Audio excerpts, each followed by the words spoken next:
2025, organized by undergraduate and doctoral program in management, Faculty of Economics and Business, Universitas Negeri Surabaya. This year's theme, navigating global talent management and innovation at the nexus of digital technology and green energy, bring us together as a pivotal moment in global business. As digital technology and green energy continue to reshape industry, the management of talent and innovation has been never more critical.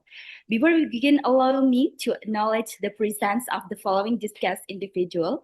For the first, Director of Universitas Negeri Surabaya, Vice Rector 1 of Universitas Negeri Surabaya, the Dean and Vice Dean of Faculty of Economic and Business, Universitas Negeri Surabaya, the Professor of Faculty of Economic and Business, the Coordinator of Study Program within the Faculty of Economic and Business, the Lecturer and Faculty Member of Faculty of Economic and Business, Universitas Negeri Surabaya, Dr. Yogi Triprihastos from UNZ University Taiwan, Dr. Yuni Yuningsi, CPIM Com PhD from Curtin University, Perth, Australia, Mr. Nur Faisal Ahmad SAAK MSc PhD, Director of Economic Stabilization Strategy, Ministry of Finance, Dr. Marvin Hernandez from Batangas State University, Philippines, Ms. Yasmin Minasri, Online Sales Manager at Russia. We are deeply honored by your presence here today and are truly grateful for the contribution each of you makes to this conference. Discussed guests, esteemed speakers, and participants, before we proceed, allow me to provide a brief overview of today's agenda for our opening session. For the first official opening of the event, singing of Indonesia National Anthem, followed by Indonesia March, report from the chairperson of Immersive 2025, speech from the Dean of Faculty of Economic and Business, Universitas Negeri Surabaya, official opening remarks by Vice Rector 1 of Universitas Negeri Surabaya, followed by a congratulatory video message from the Rector of Universitas Negeri Surabaya, reading of prayer, and a screening of the company profile of PT Satelit Pacific Nusantara Indonesia as a sponsoring company, and closing remarks and continuation of a speaker session guided by the moderator. At this moment, I kindly ask everyone to rise and take the perfect stance as we honor our nation. We will start the singing of Indonesian National Anthem, Indonesia Raya, followed by Mars Indonesia, as a symbol of our respect for both the nation and the esteemed institution. Please remain standing from the anthem.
Universitas Negeri Surabaya berperan aktif mencerdaskan bangsa, tangguh bermartabat berbudaya. tulus berbakti laksanakan tridharma. Unggul berprestasi, karya inovatif, olahraga, ilmu dan seni. Inklusif, adaptif, kolaboratif, untuk kejayaan negeri. Dalam tempat kamu raih cita-citamu, berani jujur dan teguh, jaga persatuan keluarga, teguhkan jiwamu, untuk punya satu langkah di depan.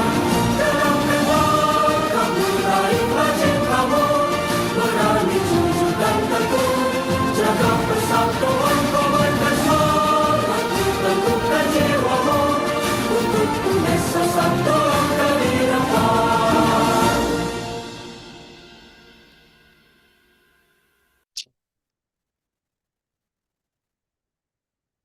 Ladies and gentlemen, esteemed participant, it is my distinct honor to invite Chairperson of Immersive 2025, Dr. Riddle Paulus Jacobis SAMM, to deliver the report for this conference.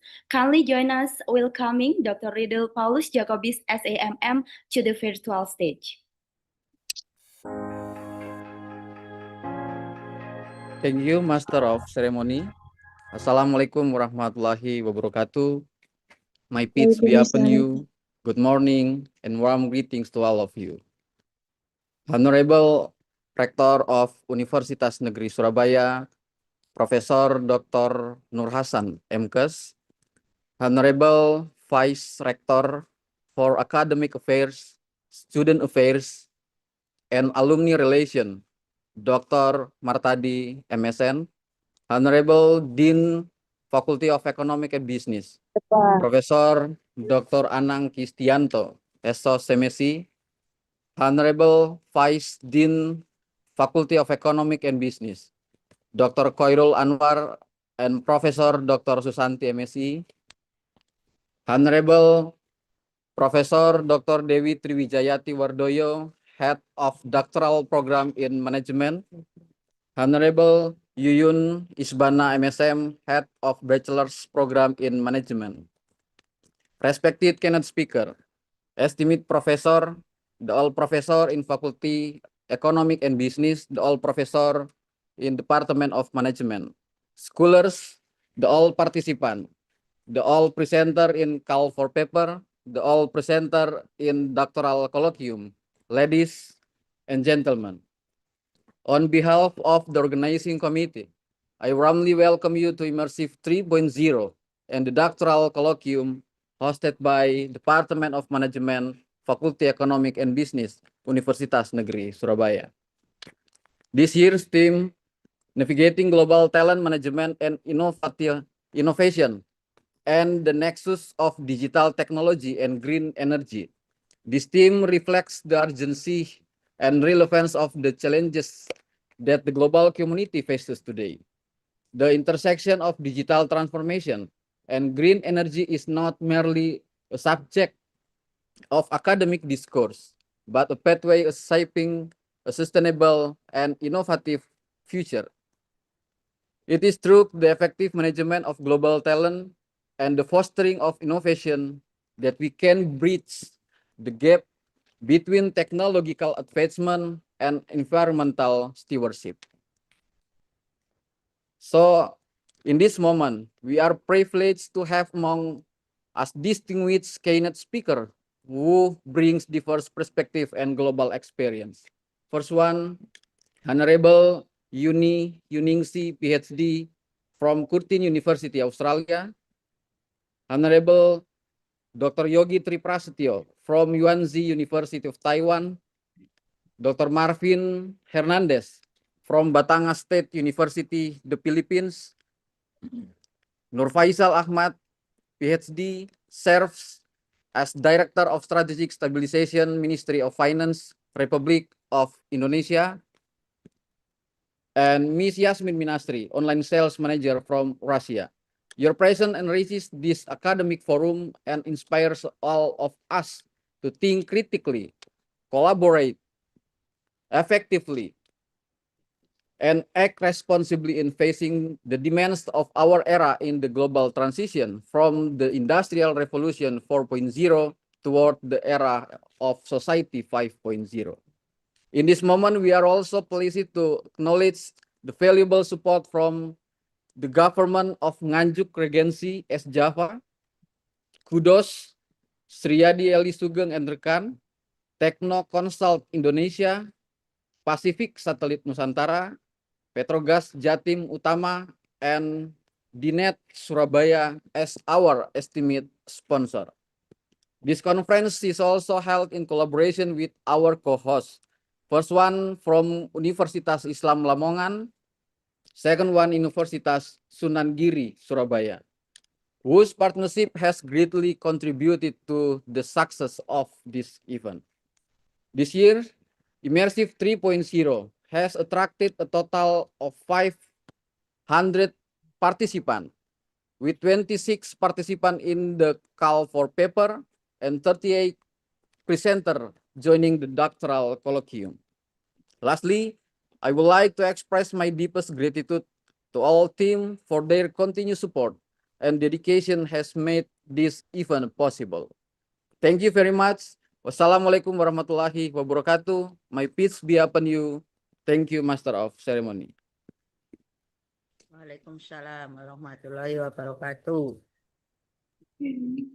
Thank you, Dr. Riedel Paulus Jacobis, for your report.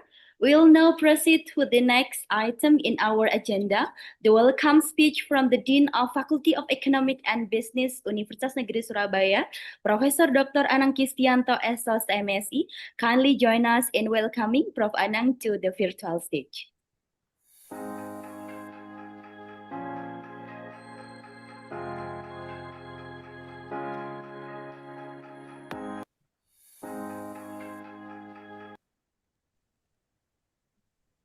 Bismillahirrahmanirrahim. Assalamualaikum warahmatullahi wabarakatuh. Good morning, selamat pagi, salam sejahtera to all audience. Honorable Rektor Universitas Negeri Surabaya, Profesor Nur Hasan MKes, Honorable Vice Rector of Academic, Student and Alumni Universitas Negeri Surabaya, Profesor Martadi MSN, Honorable Vice Dean, Coordinator of Undergraduate Management Study Program and Coordinator of Doctoral Management Study Program, Faculty of Economic and Business, Universitas Negeri Surabaya, lecturer, student who are present at this academic forum. We are so pleased to welcome our speaker, Honorable Yuningsih, CPA MCom PhD from Curtin University, Australia, Honorable Dr. Yogi Tri Prastyo from UNC University, Taiwan, Honorable Dr. Marvin Hernandez from Batangas State University, the Philippines, Honorable Nur Faisal Ahmad, MSc PhD, Director of Strategic Stabilization, Ministry of Finance, Republic of Indonesia, Honorable Ms. Yasmin Minasri, Online Sales Manager of Bloom M. Russia.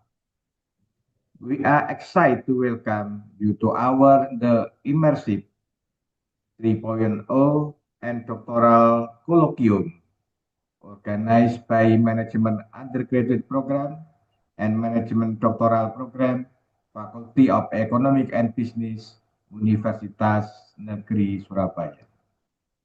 This year's topic, Navigating Global Talent Management and Innovation and the Next of Digital and Green Energy, reflect our collective integrated sustainability and innovation in the era of digital transformation. In rapidly changing global environment, it is imperative that we, as scholars and practitioners, will synergy between technological advance and green economic value. Through this conference, to foster academic collaboration and knowledge exchange across discipline, culture, and nation. We believe that innovation and management, supported by digitalization and sustainability principles, will serve as the key to shaping future leadership and organizational resilience. Finally, by inviting the best speaker in this file, the Faculty of Economic and Business Universitas Negeri Surabaya, which has been accredited internationally by ACAS and ACUIN, AACSB member, and ranking 200 plus THE Impact Rank SDGs by subject design work and economic growth is committed the disseminating more idea and issue of digital technology and green energy in the global landscape. We wish this immersive 3.0 and doctoral colloquium will serve as a medium for all presenters and participants to exchange and share and discuss ideas, research, best practice, and solutions related to this issue. Thank you very much. Wassalamualaikum warahmatullahi wabarakatuh.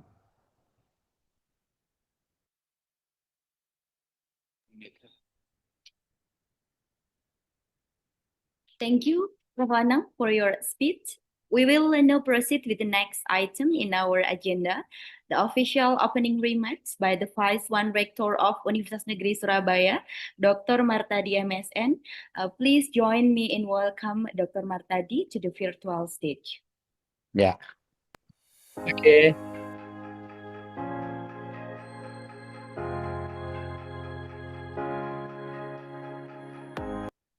Oke, thank you, Mrs. Ina. Assalamualaikum warahmatullahi wabarakatuh. Peace and blessing be upon us all, and good morning. The Honorable Dean of Faculty of Economic and Business, University Negeri Surabaya, Prof. Dr. Anang Kisyanto, SOS MSI, the Honorable Vice Deans of the Faculty of Economic and Business, Dr. Hoirul Anwar, and Professor Dr. Susanti MSI, the Honorable Head of Doctoral Program in Management, Profesor Dr. Dewi Tri Wijayanti Wardoyo, the Honorable Head of Bachelor Program in Management, Mrs. Yuyun Isbana, MSM. Respected keynote speakers, the Honorable Ningsi, CPA, MCom, PhD from Curtin University, Australia. The Honorable respected keynote speak, Dr. Yogi Tri Prastyo from UNZ University, Taiwan. The Honorable Dr. Marvin C. Hernandez from Batangas State University, the Philippines. The Honorable Nur Faisal Ahmad S.A. AK, MSc, PhD, serve as Director of Strategic Stabilization, Ministry of Finance, Republik Indonesia, and Honorable Mrs. Yasmin Minasri, Online Sales Manager of Blossom, Russia. Esteemed professor, scholars, and participants, ladies and gentlemen. It is a great pleasure and honor to welcome you all the Immersive 3.0 and doctoral colloquium with the theme Navigating Global Talent Management and Innovation at the Nexus of Digital Technology and Green Energy. This forum serves as an important platform from scholars, researchers, and practitioners to exchange insights and discuss strategic issues in management, innovation, and green technology. Through this event, we hope to strengthen economic collaboration and contribute to the advancements of management sciences and the era of digital transformation. We sincerely appreciate of distinguished speaker from international university and the organizing committee for their dedication and hard work in making this event possible. With that, and by saying Bismillahirrahmanirrahim, I by officially declare the Immersive 3.0 and doctoral collegium is open. Thank you very much, and may this event bring valuable insights and fruitful from collaboration to us all. Wassalamualaikum warahmatullahi wabarakatuh.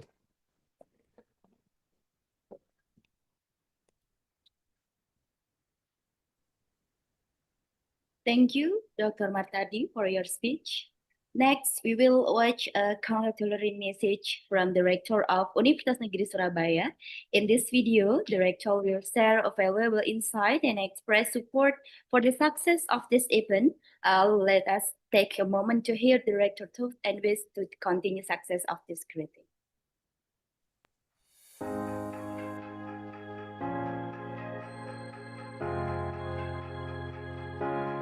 Assalamualaikum warahmatullahi wabarakatuh. Saya Cak Hasan, Rektor Universitas Negeri Surabaya, mengucapkan selamat atas terselenggaranya International Management and Progressive Purple 3.0 dan Doctoral Collegium yang diselenggarakan oleh Fakultas Ekonomika dan Bisnis Universitas Negeri Surabaya. Semoga kegiatan ini menjadi wadah produktif untuk berbagi ilmu, memperkuat kolaborasi riset, dan mendorong praktek manajemen berkelanjutan yang berkontribusi bagi kemajuan bangsa. Mari terus melangkah bersama dalam mewujudkan pendidikan tinggi yang unggul, berdaya saing, dan berdampak bagi masyarakat. Wassalamualaikum warahmatullahi wabarakatuh.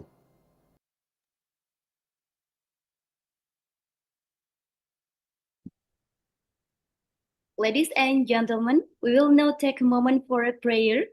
To guide us this moment of reflection, we are honored to have Mr. Hoirul Roza, SASYMM, to lead us the prayer. I kindly ask everyone to bow their hand and join us in the sacred moment of reflection.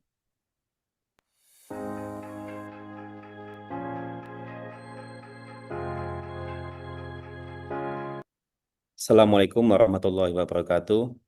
Ladies and gentlemen, let us pray together, seeking the blessing of God Almighty for the smooth running of the Immersive 3.0 International Study and Doctoral Collegium. Allow me lead to this prayer in Islamic way. A'udzu billahi minasyaitonir rajim. Bismillahirrahmanirrahim. Allahumma sholli wa sallim ala sayyidina Muhammad wa ala ali sayyidina Muhammad walhamdulillahi rabbil alamin. Hamdan syakirin, hamdan na'imin, hamdan yuafi ni'amahu wa yukafi mazidah. Ya Rabbana lakal hamdu kama yanbaghi li jalali wajhikal karimi wa adimi sultanik. Allahumma a'inna ala dzikrika wa syukrika wa husni ibadatik. Ya Allah, the most merciful and the most compassionate, on this day, Wednesday, October 29, 2025, we gather here at Universitas Negeri Surabaya with hope and enthusiasm to seek knowledge and solution for the global challenges ahead. We ask you, Ya Allah, to bless this Immersive 3.0 International Seminar and Doctoral Collegium with the theme Navigating Global Talent Management and Innovation at the Nexus of Digital Technology and Green Energy. That every discussion, conversation, and collaboration may bring benefit to humanity, especially in the field of global talent management and innovation at the crossroads of digital technology and green energy. Ya Allah, grant beneficial knowledge to every participant leader speaker, and they may contribute positive and to advancement of sustainable science and technology. Let this meeting be a starting point for creating meaningful change in the world, providing solution to the challenges we face in advancing the workforce and accelerating the transition to green energy. Ya Allah, with your mercy, we trust that every effort we make will always be under your guidance. Rabbana dolamna anfusana wa ilam taghfir lana wa tarhamna lanakunanna minal khasirin. Rabbana hab lana min azwajina wa dhurriyyatina qurrata a'yun waj'alna lil muttaqina imama. Allahumma arinal haqqo haqqo warzuqna ittiba'ah wa arinal batila batila warzuqna ijtinabah. Rabbana atina fid dunya hasanah wa fil akhirati hasanah wa qina adzabannar. Subhana rabbika rabbil izzati amma yasifun. Wassalamun ala mursalin walhamdulillahi rabbil alamin. Amin. Wassalamualaikum warahmatullahi wabarakatuh.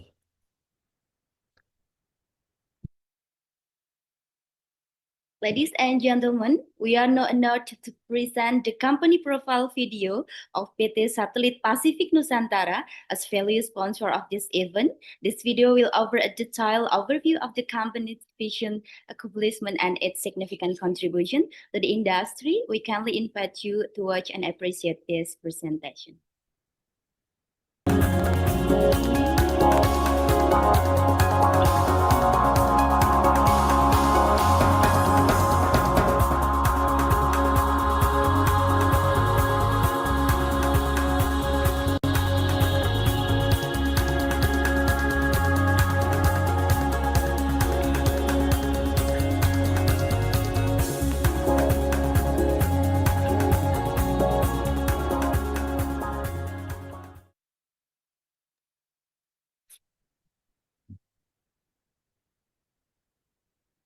Ladies and gentlemen, that concludes this segment of this event. We now proceed to the next part of today's program. It is my honor to hand over the floor of our discussed moderator, Mrs. Rosa Juniarti, SAMSM, who will lead us the upcoming session and discussion with our esteemed speaker.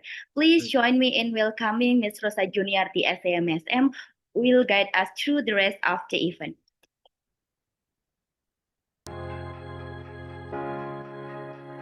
Rosa Profitri Juniarti is a lecturer at Surabaya State University, Indonesia. She specializes in management with a strong focus on marketing and communication. She earned her bachelor's degree in management from Surabaya State University and her master's degree in management from Indonesia University, concentrating on marketing communication. Rosa has taught various marketing and management courses and actively engages in research and community service. With a passion for education and innovation, she continues to inspire students and contribute to the advancement of higher education in Indonesia.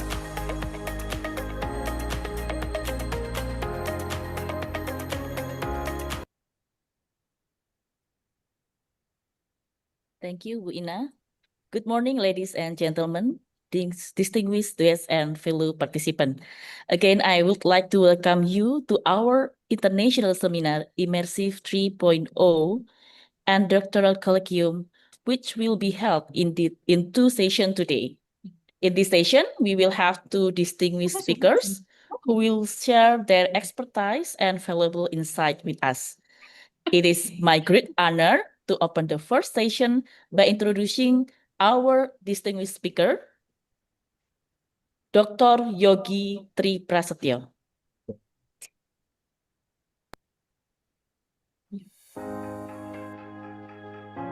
Dr. Yogi Tri Prasetyo is an expert in industrial engineering and management with research interests in operations management, data analytics, and sustainable innovation.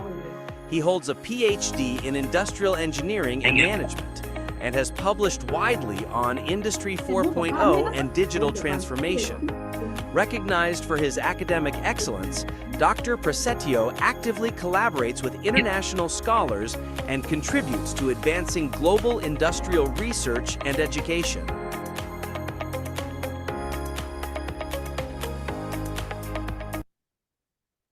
All right, Dr. Yogi is an associate professor at the International Bachelor Program in Engineering Yunze University, Taiwan.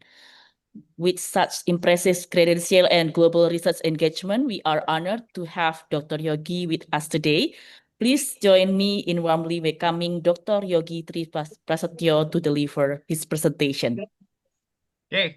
Good morning, everyone. So, it's an honor for me to present in this doctoral colloquium for today. Okay. So I only have like around 25 minutes, so I just go with my presentation. Okay, everyone. And then, well, after this one, I need to go to the airport because I have to fly to Beijing. So, yeah, then that's why I share the PPT first. Okay. So basically, everyone, today, I would like to share about this one actually, applied macroergonomics for sustainable disaster risk management. Okay, I know everybody in here is studying about the management, but basically, I would like to share actually another part of the management. Okay, so basically, everyone, right now I am actually working in UNC University, actually in Taoyuan. But basically, I was born and raised in Gresik. Okay, I was born and raised from Gresik, so it's very close to Surabaya. Okay, and then I started my career in Taiwan from the master degree, PhD degree. I used to work in the Philippines, everyone. So most of my publications in past 3 years actually about the Philippines. Then in 2023, I moved back to Taiwan. Right now, I'm working in Taiwan. Okay? And this is my WhatsApp. If you would like to contact with me, just welcome, to chat me directly. Okay. Now, regarding for the SDG, everyone, basically most of my publications with the number 3, number 11, and also number 13 for the climate change. Okay. Okay. Now, let's go with the my field actually, human factors and ergonomics. Basically, okay, is add all the things about the human and just the goal actually to for the well-being and the performance. Okay, and then for today, since it's actually for management doctoral degree program, I would like to talk more about the macroergonomics. Basically, it's actually human and the social technical system, or the human with the social.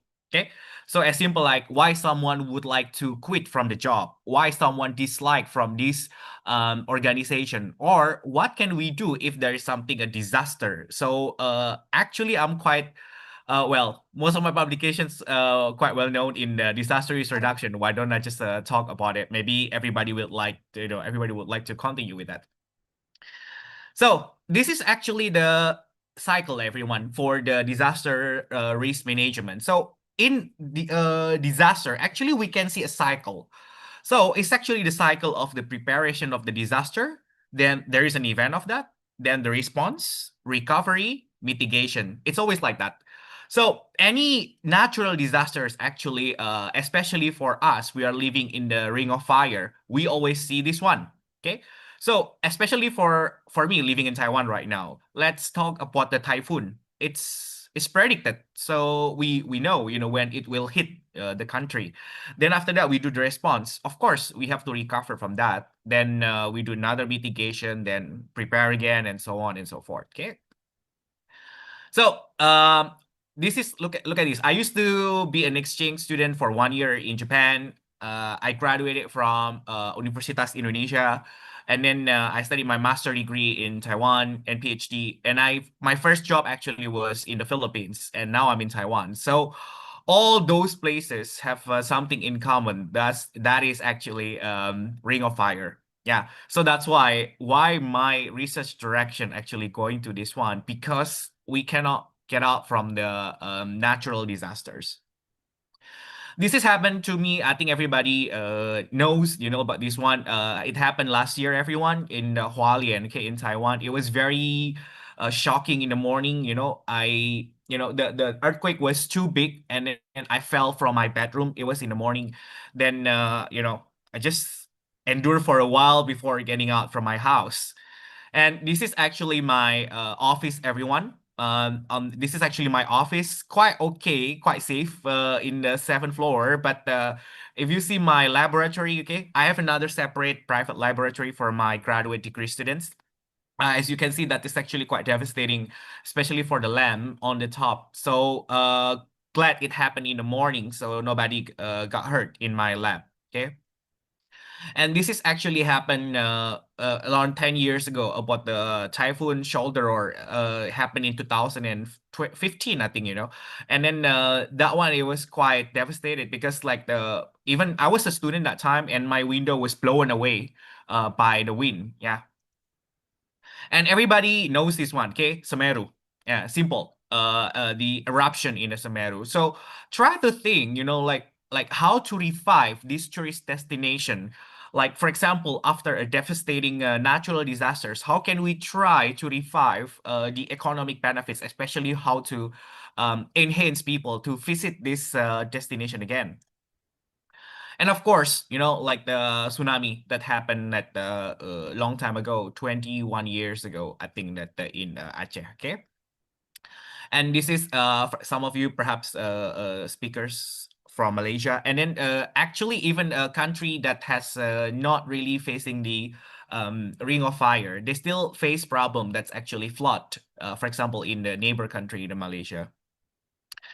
So basically, for all the PhD degree students, I would like to share this one. Okay. Basically, this is the thing that I would like to ask my PhD students. I have 14 PhD students already graduated under me, and now I'm supervising 6 more students. So basically, I have 20 PhD students, but 14 already graduated, and I already asked them, all of them, to make this one. So basically, everyone, for the first, try to choose the topic that actually you would like to do. Okay. And then do not think about, try to think like, oh, I have to have a very expensive equipment for doing all those things. For me, I only have computer, everyone, for doing all of those. But of course, you need a good one for the machine learning part. But even without the machine learning part, you can still do many great things with the computer. So try to think about what topic you would like to do. For example, my students did this one: earthquake, fire, the volcano eruption, flood disaster, and then the typhoon, for example, like that. Then actually, okay, you try to split between macroergonomics and cognitive ergonomics, but I would like to talk about this one for today. Then for the framework, everyone, this is the theory that usually I choose. Okay. Usually I choose the theory of planned behavior and also, let's say, protection motivation theory. Okay. And then for the analysis, usually I do the structural equation modeling, but now I use the Smart PLS. Then another one, I do the machine learning algorithm. Actually, try to do random forest classifier, artificial neural network, and support vector classifier. Basically, it's for the classification. It's actually supervised learning for classification. Then yeah, you do the contribution like the theoretical and practical, just like that. So please, make a very clear roadmap about what you're going to do in your doctoral degree. That's my style. Okay, depends on your professor's style, but that's my way. Okay, so now what is actually the macroergonomics? It's actually, again, ergonomics is all about the human, and macroergonomics just human with the social technical system. How the organization actually try to deal or engage to reduce the impact of the natural disasters. Okay. And this is actually my best publication so far, everyone. I'm not from public health, but during that time, I wanted to try to help. I was still working for Mapua University in the Philippines that time.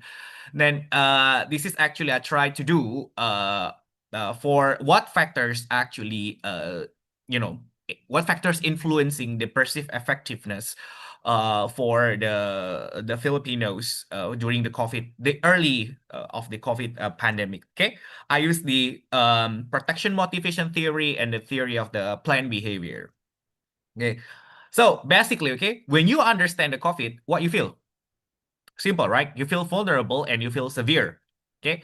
Then after you feel vulnerable and you feel severe, it actually triggers you to a certain behavior.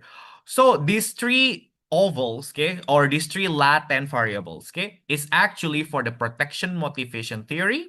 And then the rest from this one for the perceived behavior control, subjective norm, attitude, and intention to follow are the latent variables for the theory of planned behavior.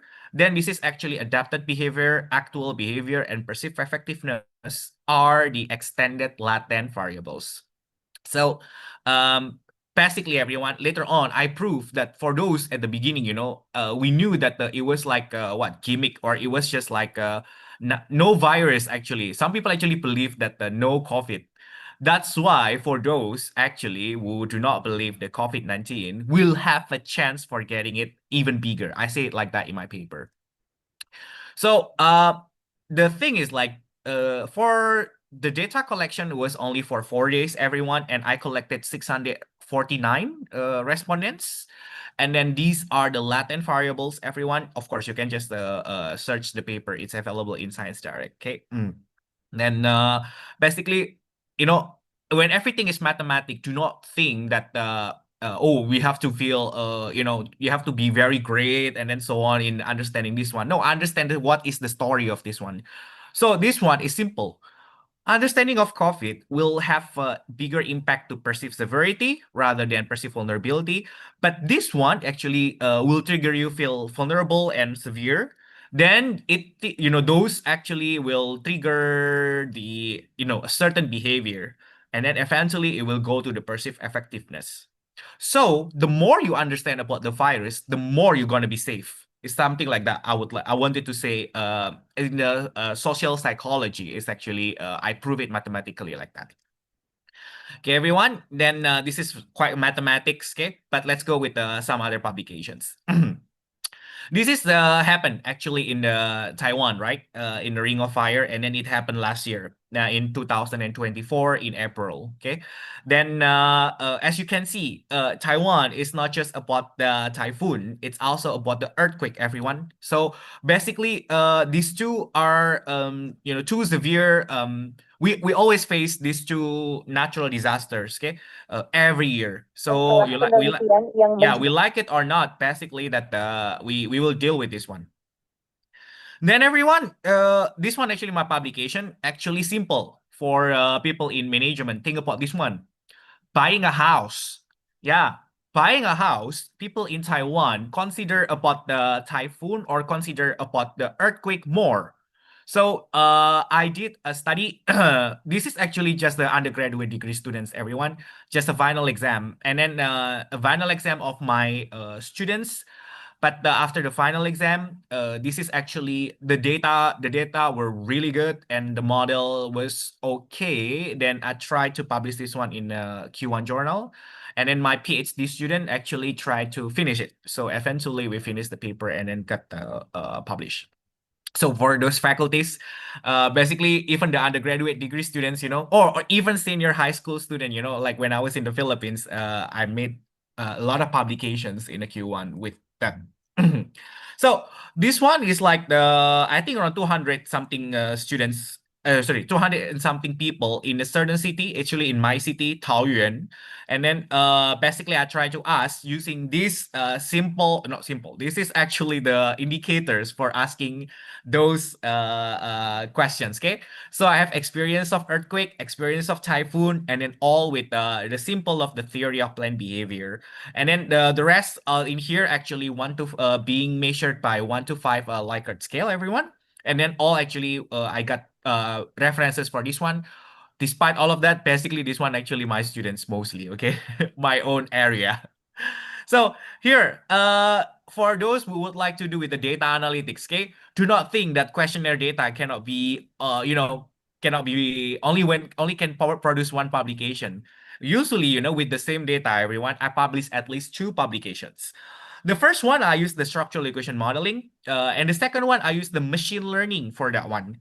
Okay, so that we actually try to reanalyze the data because there is the limitation of the structural equation modeling. Look at this. Basically, okay, everyone. The effect of earthquake or typhoon, which one is bigger? Basically, it's very obvious. Okay, people in Taoyuan, we actually do not really afraid with the earthquake. We actually afraid more with the typhoon because the land of the land in Taoyuan actually the hardest one in the whole Taiwan. So although like there is a big earthquake, Taoyuan is the most stable place to live actually. And then that's why people actually considering the typhoon more when they buy the house. Okay, so that's why it implies a lot of things, especially for the house insurance and so on. I don't know about in Indonesia, like I do not think that the Indonesia we have the something like the house insurance like like that. Okay, but again, what is the limitation of the SEM? Simple. Uh, if the latent variable is not final destination, the final latent variable is intention in here, right? Then if the latent actually quite far from the intention, then the total effect actually lower compared to the one that is actually direct to the latent variable. So it's simple as like it's not fair if you do like this. Why don't making Earth experience of typhoon go, it goes directly to the intention, right? But this is the theory. So if you would like to do from the data analytics side, so please make everybody equal and let them fight each other. And then we would like to predict which one actually the most predicted latent variables. Okay, then this one actually what I did using the ANN for the data pre-processing, okay, for those who would like to do with the data analytics. So for the output variable is actually what? The intention, right? And the intention consists of 5 indicators, and each indicator being measured by 1 to 5 Likert scale. And I try to sum of it. For example, if the total, let's say 5, then it's what? 25, right? I put the label, I categorize that into 5, which mean actually 5 is like strongly having the intention, and 4 is like the, let's say, having intention, 3 neutral, and this one not really have intention, the one is like totally not have the intention, something like that. Okay, so I put the labeling like this one. Instead of doing the regression, I did the classification for my ANN. Then for the input variable, simple, basically I try to average the sum of the each of the indicator. For example, subjective norm, let's say 15444, the sum like 19, I divided by 5, so the input variable is going to be 3.8. So this is the input variable between 1 to 5, the output variable also between 1 to 5, like that. Okay, and then this is actually like the way to do it. Okay, you can just read it for this one, everyone. Then this is actually the effect for the SEM. Basically, that the highest one for the intention is the ET, typhoon, experience of typhoon, actually almost 3 times more important than experience of the earthquake for this one. Okay, for the total effect. Okay, the model fit quite okay, everyone. You can just read. Okay, and this is actually for the ANN, everyone. Basically, look at that. Everybody actually try to fight each other, making everybody equal. And then this is actually for the intention, the final one. This paper still revised already. So this one for the SEM, it's already published, but this one still revised. Just wait for a while before it is available in Science Direct. So of course, the most important one is what? Subjective norm in here. But if you ask typhoon or earthquake, as you can see in here, actually typhoon is still more important than the earthquake. So ANN is actually validated the result of the SEM. But again, researchers, some of my colleagues, they disagree with what I am doing. But of course, it's research. You can like it, you can dislike it. But what I tried to did is like my idea was try to validate what the idea of the SEM. Are you sure that's the correct result? And then I validated again that basically ANN is actually validated almost, mostly actually the same. But the model is simple. Imagine if the model more complex than this one is actually more complicated. Okay, now next one, for example, for those who would like to do with the mobile application. Okay, I still have 20 minutes. Okay, so now for this one I did with my students. I have 3 PhD students from Thailand, all of them already graduated. And then there is one application like the Peduli Lindungi, like in Indonesia, it's the what for them actually the name is Thai Chana. And then basically Thai Chana is for scanning for the contact tracing, everyone. So what I did they were quite strict. I was in Thailand for 7 months during the Omicron period. So for this project with all of my PhD students in 2022. Yeah. Then this one is actually what I did. Almost the same. One with SEM, questionnaire type of the research. Another one is actually using the machine learning algorithm. I did the random forest classifier and also the deep learning neural network. Yeah. Okay, those two publications actually here, everyone, already published. Simple with the same concept. So these three actually the protection motivation theory, but this one is actually from the technology acceptance model, everyone. Yeah, and then the final one is actually the perceived usability. I use SUS, system usability scale. Okay, it's actually quite familiar for the usability. So if you try to have the perceived usability of any mobile applications, right now you can try. But again, actually, what kind of mobile application it is for? If it is for business, then perhaps not protection motivation theory is the correct theory. Let's say UTA, UT3, and then try to find something that is quite suitable for that one. Okay. Then yeah, this is actually like the hypothesis, okay, everyone. I did the machine learning algorithm, okay, everyone. The final goal is the SUS for the system usability scale, okay, which means like 5, the same concept, okay. 5 actually that the how you call that excellence, 4 is like good, and then 3 average, and so on, okay. And then this is if you are familiar with this one, then I use the activation for the edge layer and the output layer and the optimizer. Okay, basically these are the testing. Okay, and basically, okay, I've proved it that you, okay, look at this. Understanding of COVID-19 is actually has the, it had the highest effect on the perceived usability. But if you use like this one, everyone, for the SEM, of course, it has the indirect effect from here to perceived usability, but the effect is small.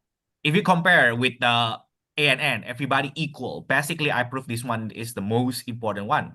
Just like what I expected in the previous COVID-19 thing in the Philippines. Yeah, this is actually, you can just read the training, validation, and loss of the deep learning neural network. And this is actually score of the importance. Basically, U is actually the most important one. And then the AU, actual use, okay, is actually the least important one.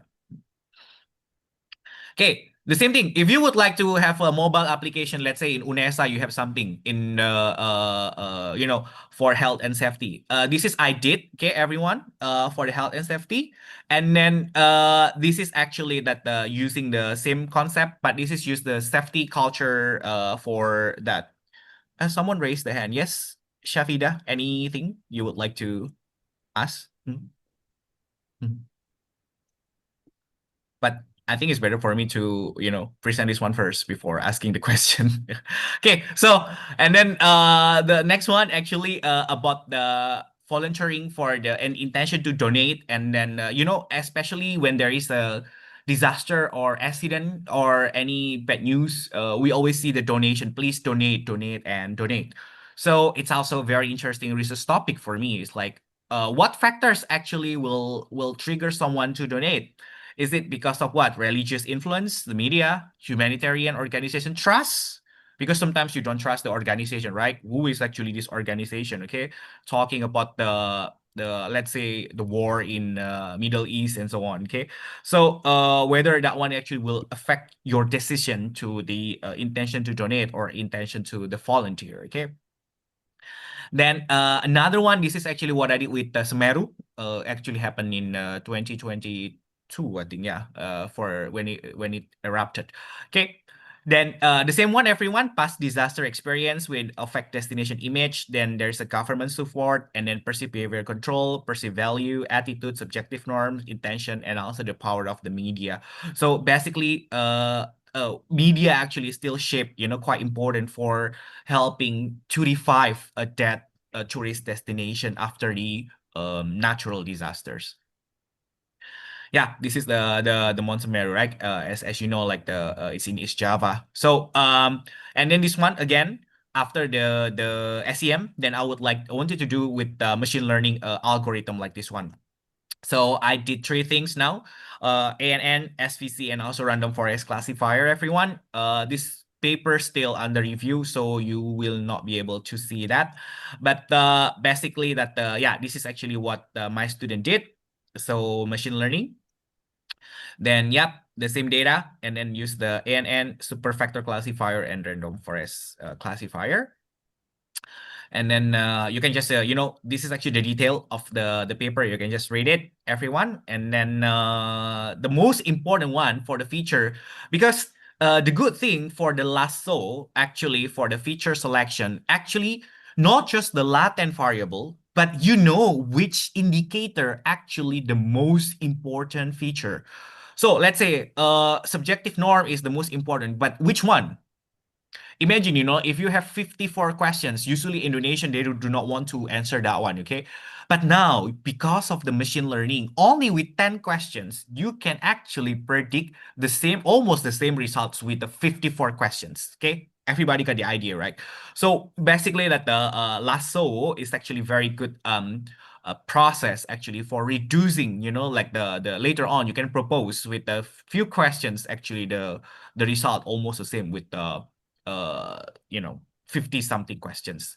Yeah, you can read this one, basically the same logic, everyone. So yeah, I'm from engineering, so it's so computer, it looks like computer science, but not really, okay, everyone, this is just the machine learning. And oh, it's so small for the decision tree, okay? I hope you can zoom it in the PPT. But basically, okay, destination image and past disaster experience, are, the most important one for influencing the tourists to revisit the Mount Semeru. That's what I found. The same thing with the ANN, everyone. Destination image, okay? Then this is the ANN results with the accuracy of 91.57. Okay, let me try to finish in the next 5 minutes, everyone. So for this one, this is actually what I did with the nuclear power plant. The same, there is an issue of nuclear power plant in Indonesia. You wanna, you wanna use it or not, right?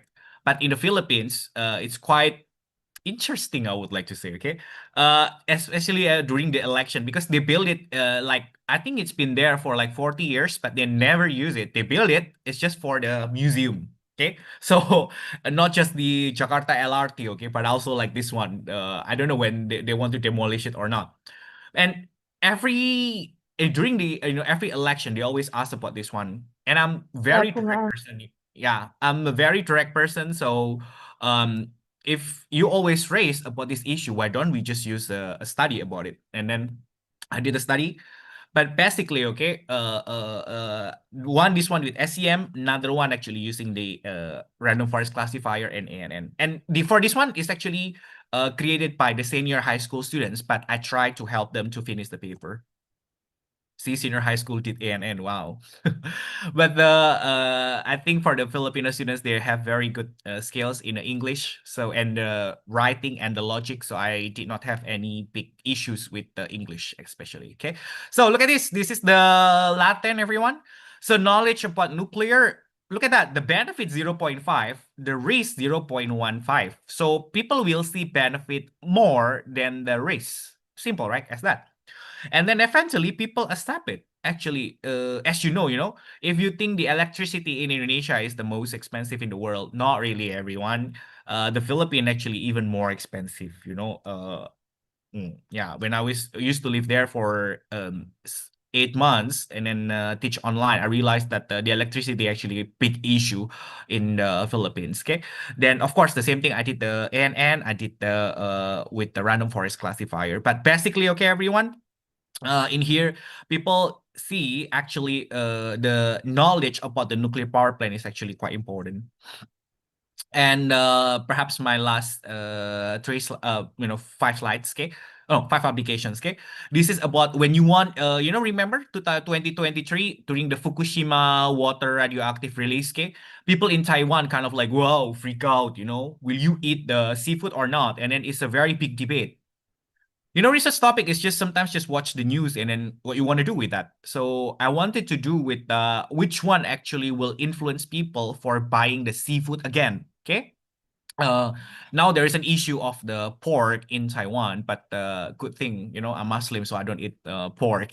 Then there is a very big issue, okay, for the pork, and then people actually, not really want to eat pork again during these days. During that time, okay, people didn't want to eat the seafood, okay, during that time. So which one will trigger people to eat seafood again? financial attributes, perceived health risks, or the environmental attitude. But I prove it in this one. Actually, financial attributes quite important, everyone. So that time I tried to talk with the government, okay, especially for the Ministry of the Fisheries, okay, then try to reduce, the number, sorry, the price of the fish, and then it will trigger people to eat it again, and it work, everyone. Basically, when it comes about money, okay, people will be fine, right? And then right now, there is no more issue for the Fukushima water release thing. So basically, the fish market in here are fine. Okay. Then yeah, this is the big one. There is a predicted earthquake, but eventually it did not hit the Philippines. But it hit the Philippines last month, I think in Cebu. But it not really hit the Metro Manila. Imagine if it's Metro Manila, then many people will die definitely. So the big one is just the predicted one, 7.2. But the same thing, look at that. Perceive severity, vulnerability, and then theory of planned behavior, and so on. Basically, okay, prepare will try to prepare what will you do if there is a big earthquake. This one also, I did a study in Thailand for the Phuket in the how you call it, in southern part of Thailand because of the tsunami long time ago, everyone. And one of my students actually was the survivor of this tsunami. I didn't realize that one. She was quite a baby, but she told me about the story when her mother just hugged her and then tried to run, and the mother could see the tidal wave. So it's quite scary, of course. Okay. Then this one also pretty much, like when there is a disaster, I try to do that with a very sophisticated theory and methodology. Then last one, I would like to try to talk about the sustainability for the, okay, this is the Jakarta flood, everyone. Simple, or the almost the same. You can just find the paper for this one. And for the ANN part of this paper already published last month, 2 weeks ago, I think, yeah. So you can just read it. But I would like to talk about this one for my last topic. Okay, look at that. Determining ergonomic-based sustainability for public utility vehicle, integrating higher order structural equation modeling and random forest classifier. So basically, okay, higher order is what? It's just extra plastic bag. There is a plastic bag, but in here I put another plastic bag, just a plastic bag to cover that, to classify that, okay? So, not classify, cluster that, okay? So, basically here, the social, this is actually triple bottom line, right, everyone? Social dimension, environmental dimension, and the economic dimension. But of course, you can do the ESG, economic dimension, social dimension, governance dimension for any related with ergonomic base, or a sustainability thing. Not really necessary with ergonomics, but you can do with social, social sustainability, let's say, or like the any sustainability related things. Try to build with the ESG for the higher order. It's a very, let me tell you, it's a good topic for now. Then just try to find any object in I don't know, in Indonesia, what kind of object, UMKM, like the small medium enterprise, and then try to think about any topics, and you can find around 250, at least 250 respondents in that for that topic. Some students, they created very nice framework and so on. Eventually, during the data collection, nothing. They only collected like, oh, I only collected 50. Let's run the model. I'm like, don't try to run when it's 50, okay? And then eventually the model, the model was pretty bad, okay? Because just lack of the number of respondents. So everyone, look at this, like well-being, health and safety, perceived driver performance, vehicle maintenance and utility, and so on. So if you would like to do with the sustainable related things, try to build something like this one. And then, of course, you can do with the machine learning and so on. I'm very open, everyone, for the if you would like to talk about this one, just chat to my WhatsApp, and I'm very open for this one. And you can see this is actually the paper. Yeah, and this is for the random forest classifier, everyone, for that data. So in the past, I tried to split into two publications, but now people actually notice that actually I kind of doing, I'm doing like that. And some professors actually disagree with that because it's just like a validation. so they forced me to put into one, like one paper. So I know, so quite close with the reviewer of this one, and then a professor later on. I will fly to Beijing and I will see him. Okay, then he actually like those two methods published in one paper. So okay, then I say, why don't I, if you agree, then I just put into one paper. But yeah, you can actually download this one in Taylor and Francis. Yeah, so think about I choose this one because I would like to make an impact to the human, and I live in how you call that, disasters prone countries. Okay, in the ring of fire. So, and everyone can be my respondents, and most of the time I can work with the computer. I don't need the very expensive equipment for doing this kind of studies, but I need a good computer for running my machine learning, because if you use your laptop, trust me, you will burn to try for the end, and you need to have a good computer for the machine learning. Yeah, just in time, everyone. So I'm very happy to share what I have been doing over the past 6 years of my career. Yeah, and I'm very glad that I just got promoted to associate professor in August, and hopefully for the full professor in the, I don't know, next 4 years, 3 years, if everything goes smooth. But I have to do, because the three dharma, right? I have to do for teaching and research are quite fine, but for the service, I need to do more. Yeah. So I hope that everything will go smooth. And if you come to Taiwan, please contact me, okay? Then my house is not far from the airport. I can bring my car in and go turn you around if you would like to do that. Okay. Okay. Basically, that's all my presentation, everyone. Thank you so much.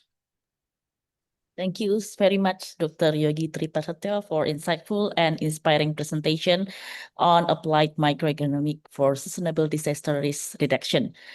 From Dr. Yogi talk, we have learned how human factors and economics play a vital role in improving disaster management, from prevention and preparedness to response and recovery. Dr. Yogi has shown also that by understanding how people interact with system, technology, and environment, we can create safer, more resilient, and sustainable communities. It's also very interesting to hear how Dr. Yogi's research integrated technology, behavior, and policy, and how macroeconomic approach can guide government and organization in building better disaster resilience. Again, thank you, Dr. Yogi, for sharing your expertise and global perspective with us. And I hope you have a safe flight to Beijing. I don't know you still have time for question and answer session later on or not, but again, I would like to say thank you so much for you.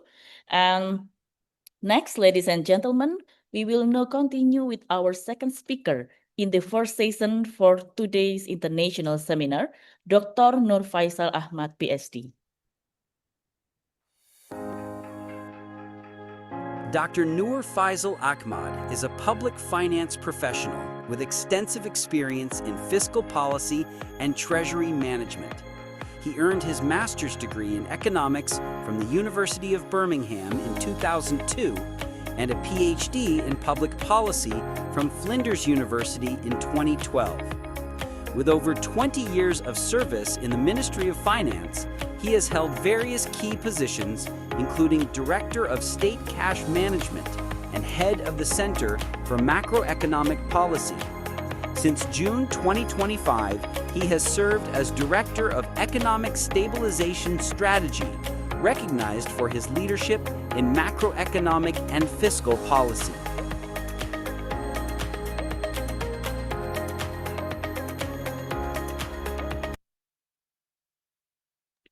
All right. With his extensive experience in microeconomic policy and fiscal strategy, we are delighted to have Dr. Nur Faisal Ahmad with us today. Please join me in welcoming Dr. Nur Faisal Ahmad to deliver his presentation as our second speaker in this first session. Okay, thank you, Mbak Rosa. Very good morning to all. Assalamualaikum warahmatullahi wabarakatuh. Om Swastiastu, Namo Buddhaya, Salam Kebajikan, Salam Sehat to all people here. Distinguished Dean, Rector, professors, and all scholars. It is my great pleasure to join this navigating global talent management and innovation at the nexus of digital technology and green economy. Of course, I try to explain about from economic perspective. In the previous session, we heard from Dr. Yoki, so many was that calculation things that, of course, it will affect at the macro level. So at this time, I would like to present about Indonesian macro economic update, and of course the roles of information communication sectors that support economic growth in Indonesia. Let's start from the first slide. If you all see that the global economy remains under pressures, means the US government's tariff policy, financial market volatility, and we also see commodity price volatile due to the geopolitical risk, etc.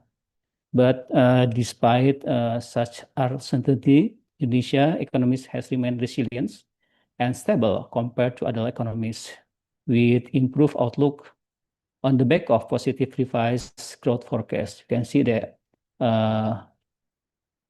from IMF projection that we still can growth in 2025 for 9% increase from the previous condition. And of course, in 2026, we still can growth in 4.69%. But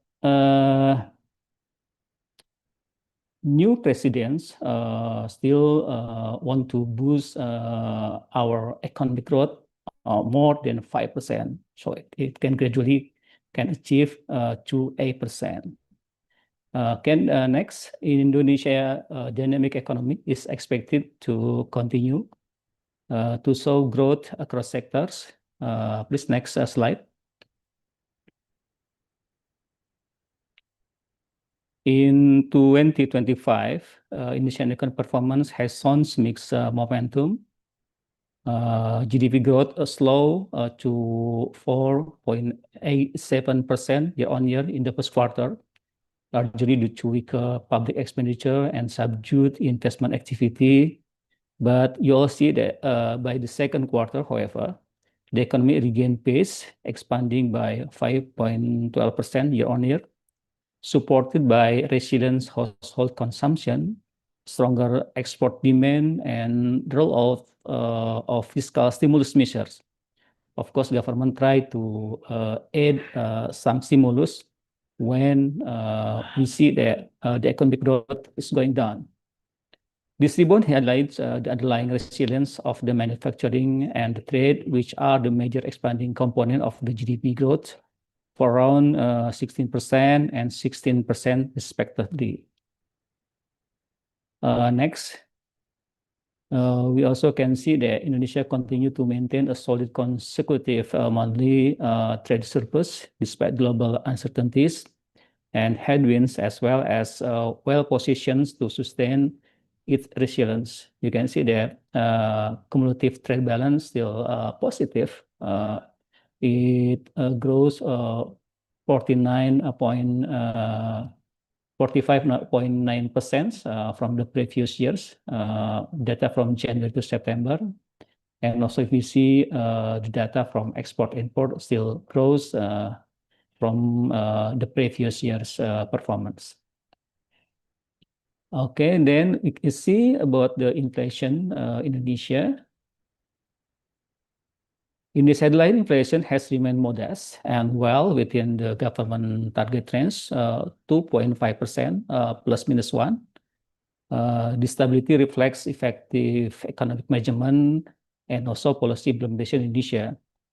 It's noteworthy that Indonesia inflation rate is 2.65% year-on-year in September 2025, slightly up from 2.31% year-on-year in August. So you can see that inflation remains stable, supporting household purchasing power, while staying at the level that still provides a profit margin for businesses. Compared to peer countries, Indonesia inflation remains moderate. You can see a steady achievement of inflation in other countries. However, We have considered also rising food inflation driven by weather-related factors need to be closely monitored. The government will continue to manage food inflation to ensure the price affordability nationwide. Next, we see the real sector continue to show positive momentum, supported by improved liquidity condition. The continued expansion in manufacturing PMI and the growth in business and industrial electricity consumption reflect a healthy business environment. And we can also see that on the consumption side, rising retail sales and household spending indicate that domestic economic activity remains robust. Okay, we see the indicators in financial sector. Amid global economic uncertainty, the performance of financial instruments remain positive on the back of positive market sentiments. And we also see the rupiah exchange rates has remained stable, supported by lower currency and country risk. We compare data from the beginning of budget year until now. You can see the spread going lower. From a pricing perspective, market development have been driven mainly by domestic investors, while non-residents recorded some outflows, particularly in December. The government will continue to strengthen public confidence, of course. All well-designed policies will continue to be communicated openly and transparently, with greater clarity in policy direction being continuously enhanced. Okay, let's see. With the current policy from new finance ministers, Pak Purbaya, alongside measures to preserve household purchasing power, UNI has deployed low interest rate cash placement in commercial banks to sustain liquidity and stimulate economic activity. These placements offered by preferential rate are intended to strengthen banks' capacity to extend affordable credit to business, particularly small medium enterprises, as well as sectors prioritized for recovery and economic growth. We would like to emphasize once again that the placement of 200 trillion rupiah is not a monetary policy intervention, but it is a part of government cash management to ensure that the government maintains sufficient liquidity buffers for operational needs while still contributing productively to the economy. As we see, as of 30 September 2025, fund utilization realization reached 75% at Bank Mandiri, 62% at BRI, 50% at BNI, 90% at BTN, and 55% at BSI.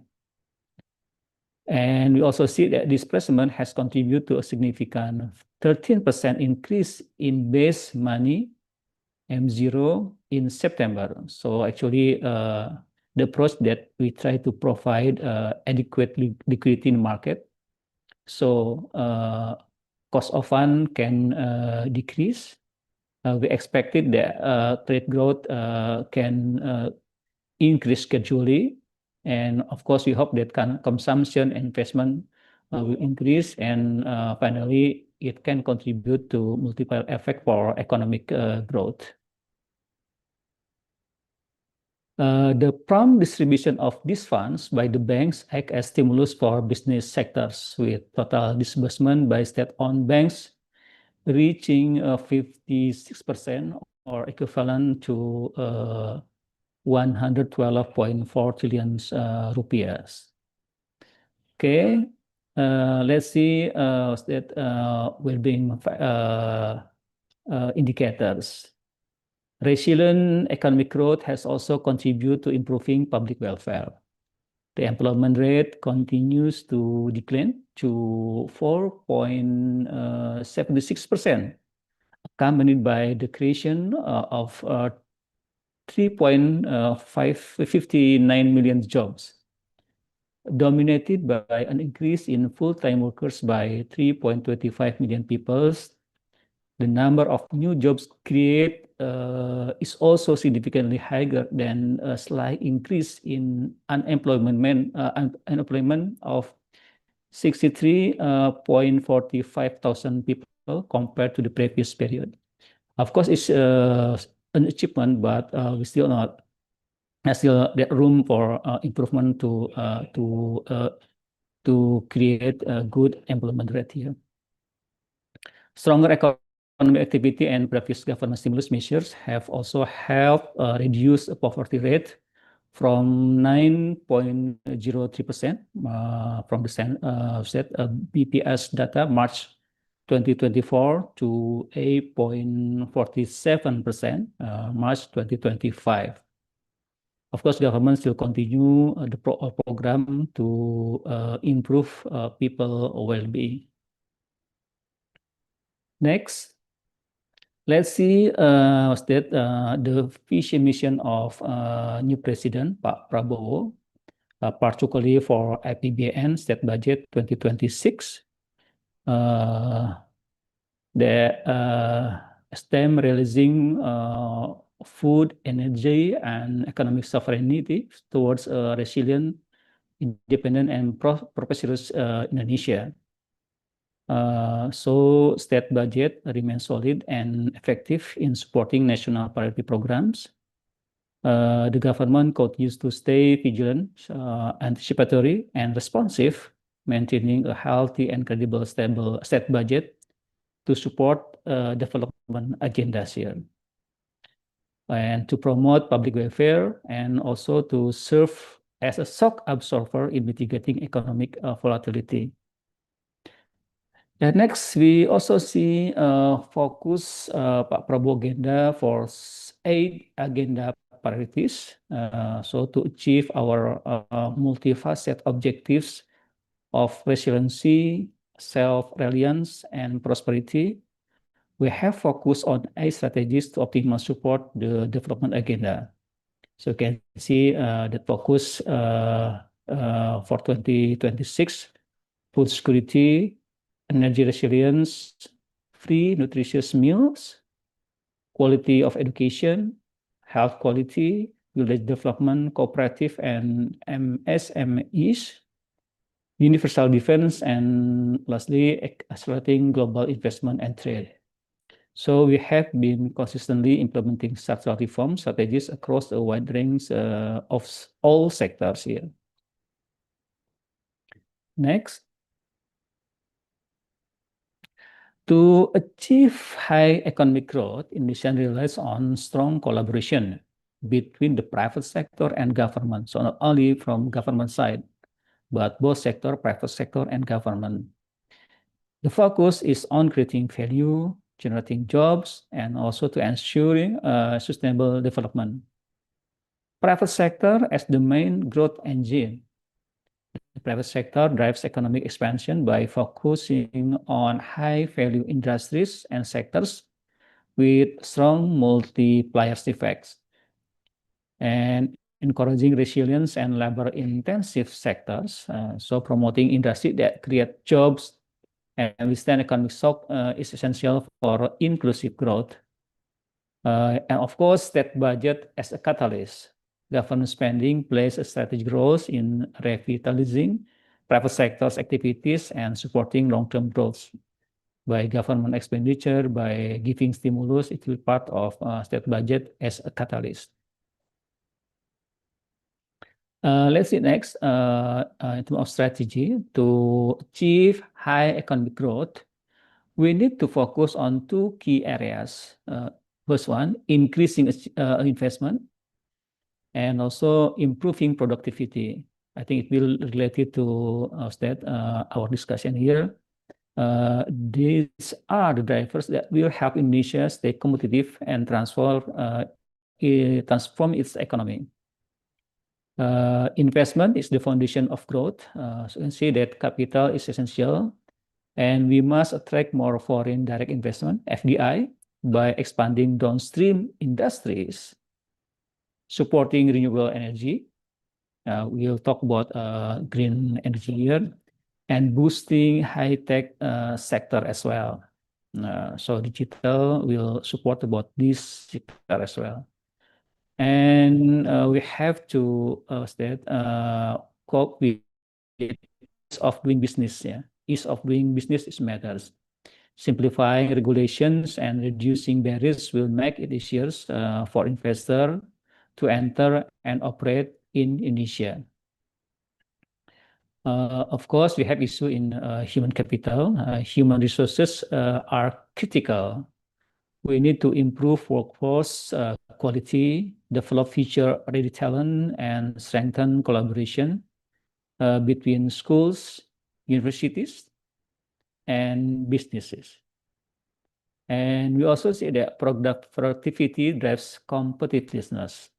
This means that improving infrastructures, streamlining regulations, and cutting bureaucracy to make business more efficient. So we have homework to make business more efficient here.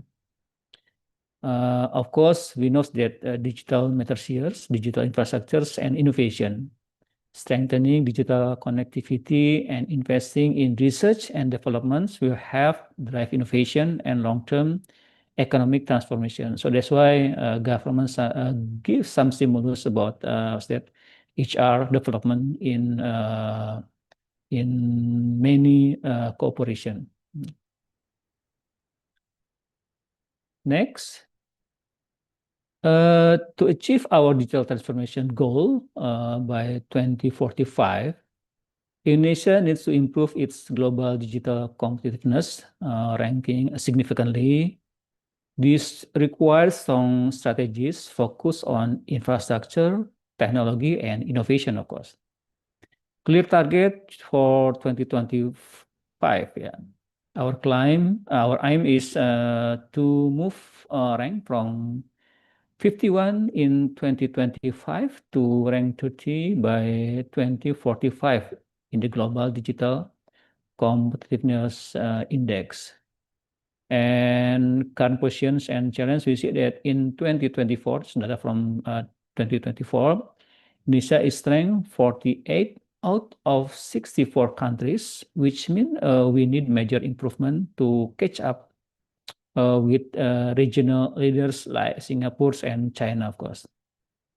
And then strengthening digital infrastructure, building robust connectivity, cybersecurity, and digital ecosystem infrastructure is essential to support transformation. And enhancing technology adaptation, we must accelerate adoption for advancement technologies such as IoT, AI, edge computing, and robotic automation to stay competitive. And lastly, encouraging digital transformation across sectors, promoting digital literacy, financial technology, fintech, e-government, e-commerce, and e-health will ensure that transformation benefits all parts of society. Let's see specific to information and communication sector. The information and communication sectors continue to be a strong contributor to Indonesian economic, growing faster than overall GDP. You can see here, this reflects the rapid pace of digital adaptation and the increasing demand for digital services. We can see the consistent high growth. The infocom sector has maintained growth rates above overall GDP, reaching 7.9% in second quarter 2025, compared to GDP growth is around 5.8%. And we see significant contribution to economic growth in the second quarter 2025. The sector contribute 0.53% to overall GDP growth, making it one of the key drivers alongside manufacture and trade. And we see this as a key factors behind the growth. Higher cinema attendance during Eid holidays, increased demand for programming and consulting services, and rising revenues in telecommunication and ISPs have fueled this expansion. And digital adoption as a catalyst, the sector's performance shows how digital transformation through connectivity, content, and services is also accelerating economic activity. So we see that future potential remains strong with ongoing investment in digital infrastructure and technology. The information and communication sector is expected to remain a major growth engine for Indonesian economy. And then let's see what's that in detail. Digital transformation is no longer optional. We think that it is a necessary across all sectors.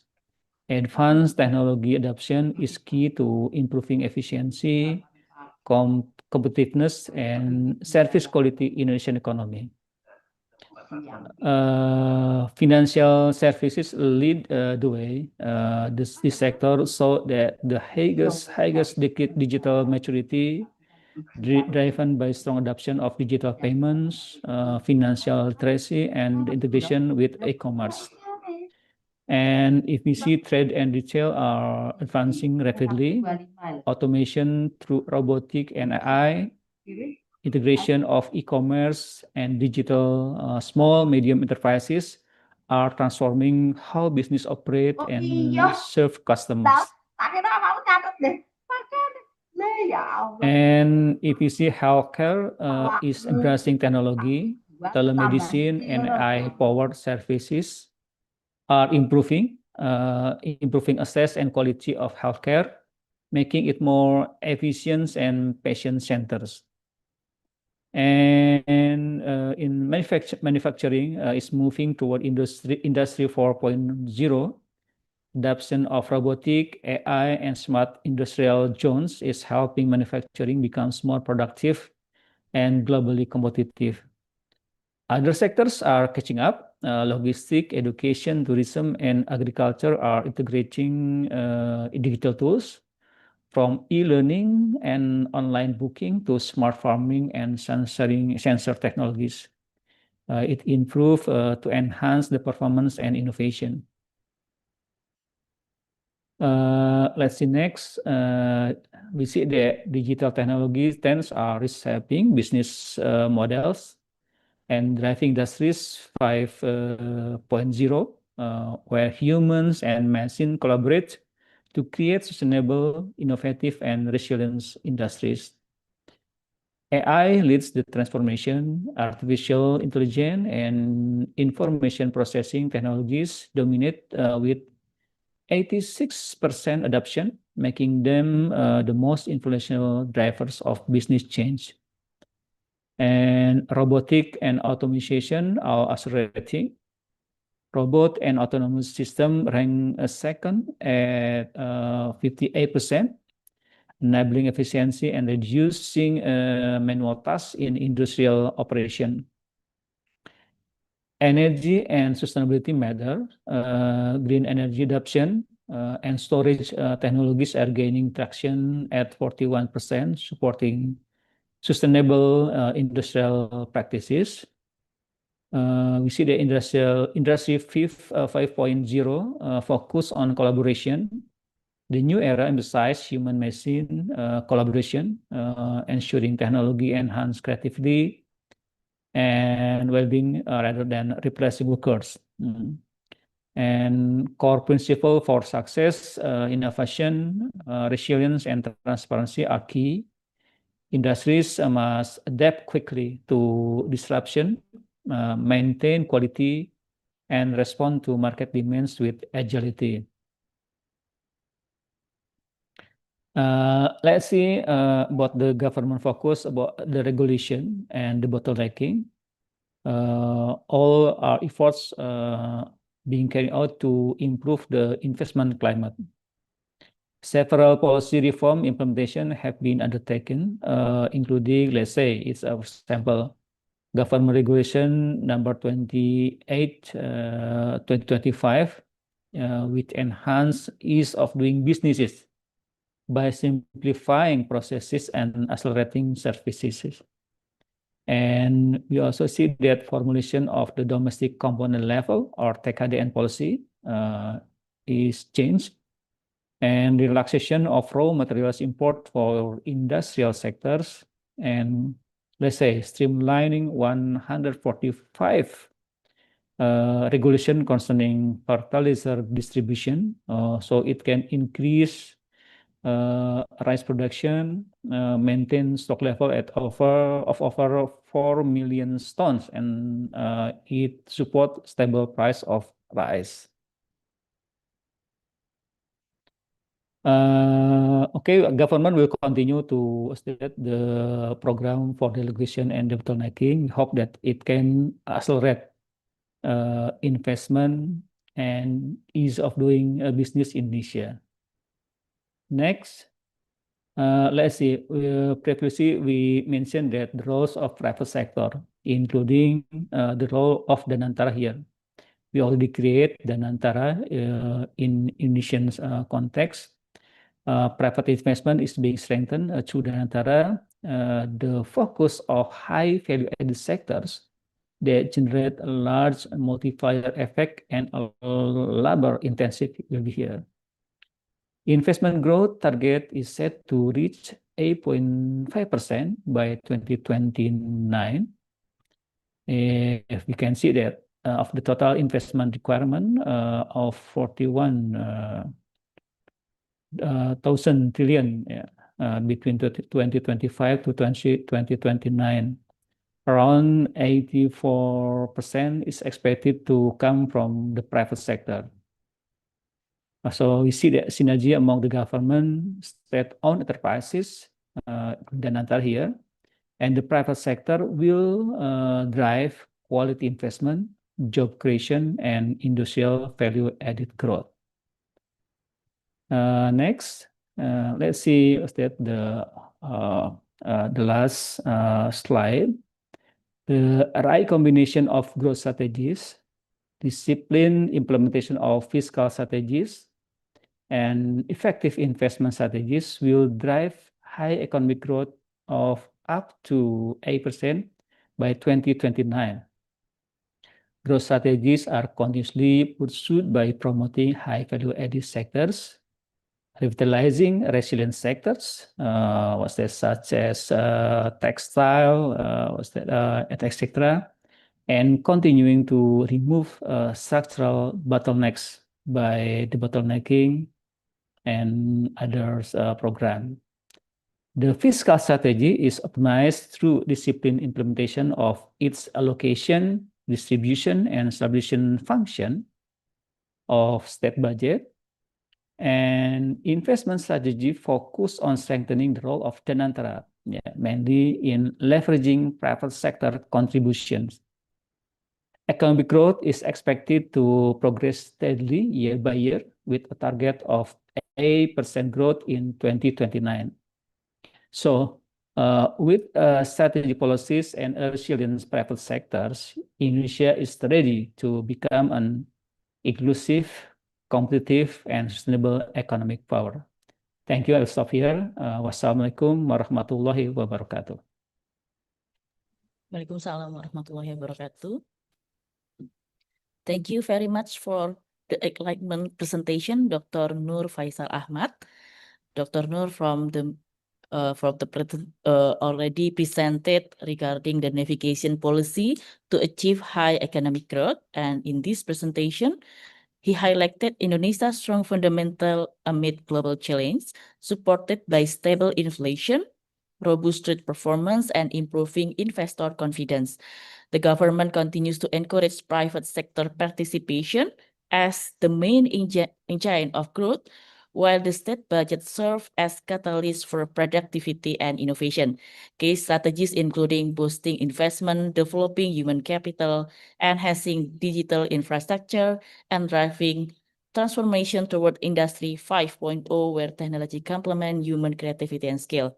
Policy on deregulation, debottlenecking, and investment facilitation are also be strengthened to attract both domestic and foreign investment. With strategic collaboration between public and private sectors, Indonesia target economic growth 8% by 2029, moving confidently toward resilient, independent, and prosperous nation. Thank you very much, Dr. Nur Faisal Ahmad, for your insightful and comprehensive presentation. Ladies and gentlemen, unfortunately, Dr. Yogi and Dr. Nur will not be able to stay with us for the discussion session due to another official engagement. We truly appreciate Dr. Yogi and Dr. Nur for valuable insight for today's seminar. So we will go ahead to the second session of our international seminar. It is my great pleasure to introduce our first speaker in the session 2, Dr. Yuni Yuningsih.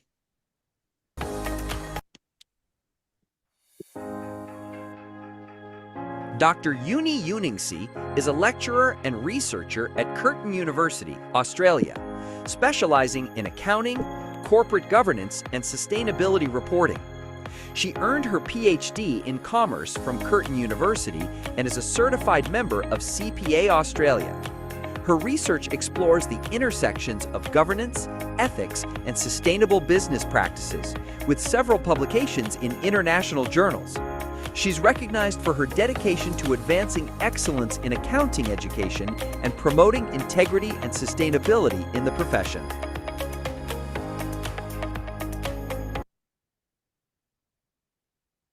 Dr. Yuni is a lecturer at the School of Accounting, Economic and Finance, Curtin Business School, Australia. We are truly honored to have Dr. Yuni with us today to share her insight and academic experience. Please join me in welcoming Dr. Yuni Yuningsih as the first speaker of second session. All right. Thank you very much for the opportunities. But first of all, can I check if you can hear me clearly and also can see the screen? Yes, you are visible and audible. Okay, thank you so much, because I just changed the background as well. So thank you. So first of all, thank you for the great introduction. And again, thank you for the opportunities given to me to share some idea in this performance management area. So that's the reason why I choose this topic. So hopefully this is something that will be valuable and useful for this event as well. So welcome everyone. My name is Yuni, as being introduced. So I've been academics at Curtin University for 11 years now. So it is a great pleasure for me to be here to share ideas on performance management. I believe it is closely related to what the audience is doing. Hopefully, again, you find it useful. If not, then feel free to maybe give me some sort of suggestion at the end. All right, so let me share the slide first. Hopefully I can share my slide. Okay. Is it this one? No. Hang on. I think I have problem in sharing. Not that one. Sorry. Oh yeah, it's this one. Sorry. Okay. I think. Okay. Share.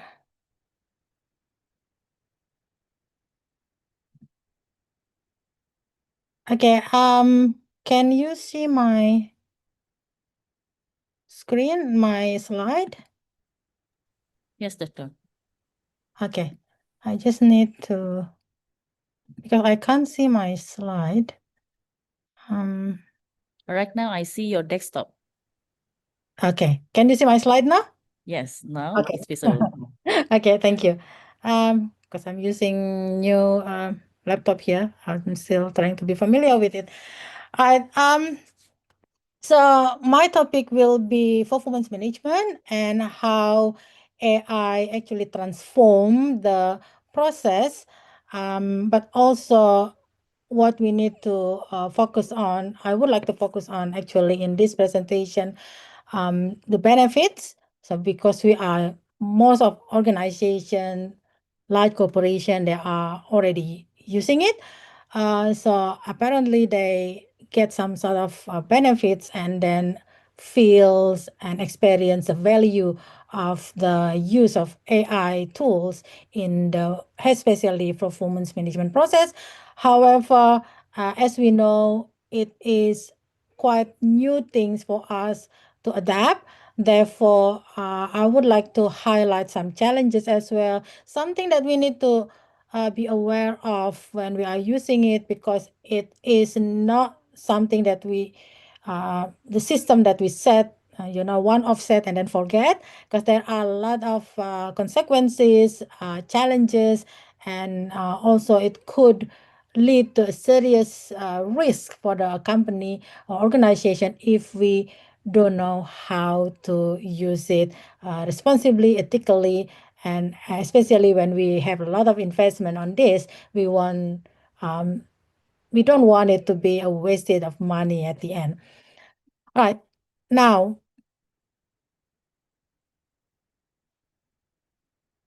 let me go through. This is a bit weird.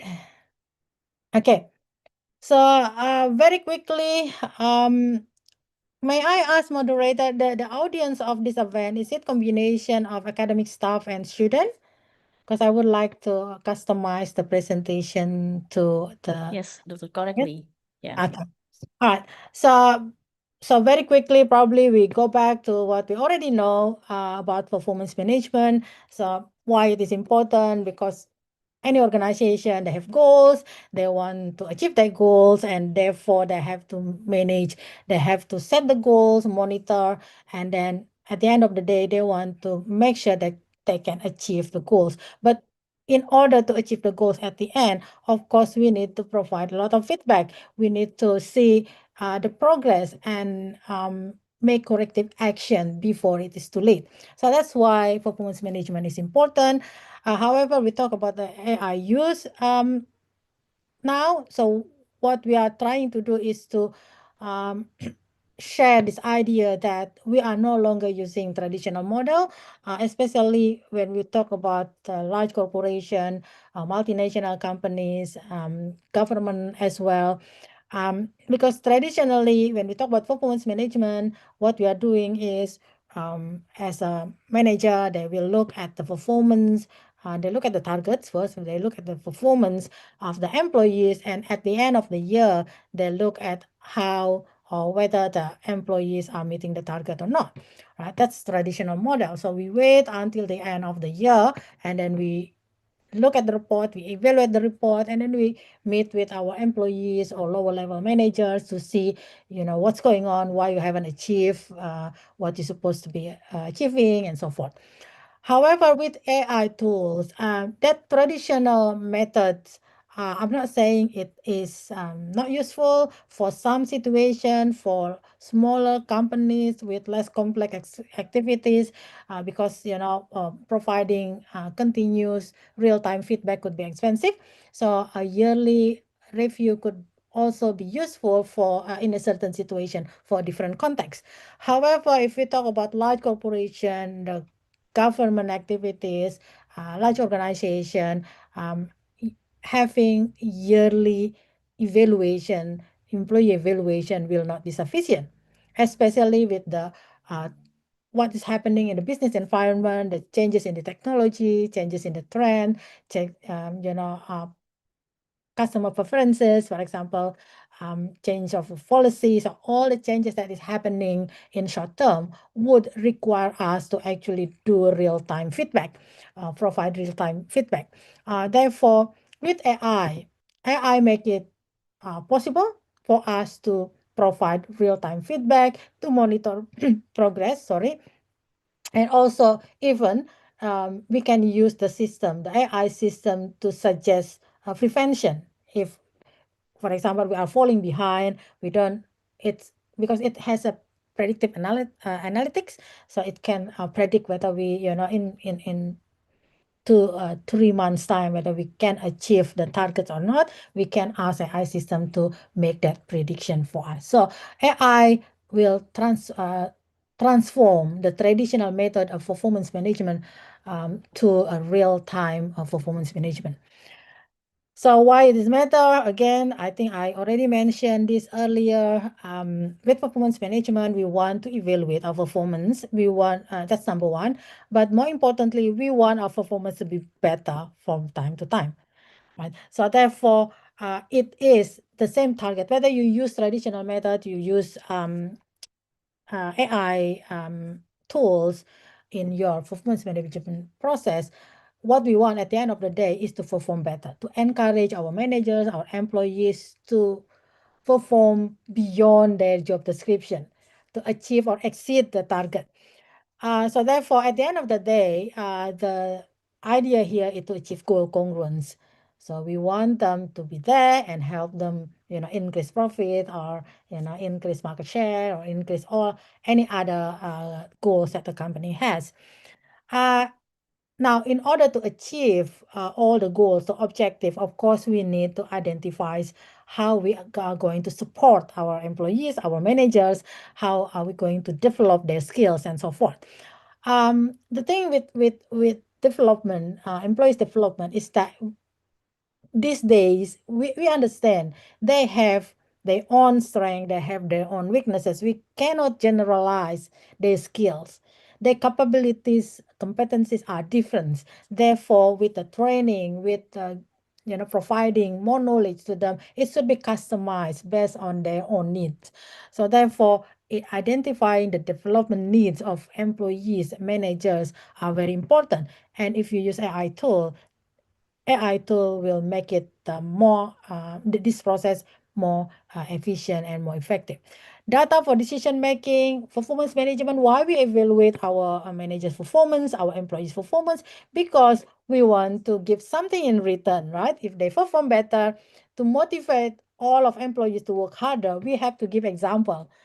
We want to be able to say, look, if you do this, if you can do this, can achieve this, we can help increase profit by 10%, for example. Sorry, I'm in accounting, so my example is always about numbers, profit, percentage, and things like that. So if you can help sales, increase our sales volume by 10%, we'll give you bonus. Or if you are the sales managers and you keep increasing your targets for in the next 3 years, we will try to promote you. So this performance management will give data to senior manager to make a lot of decision, promotion, bonus compensation, and so forth.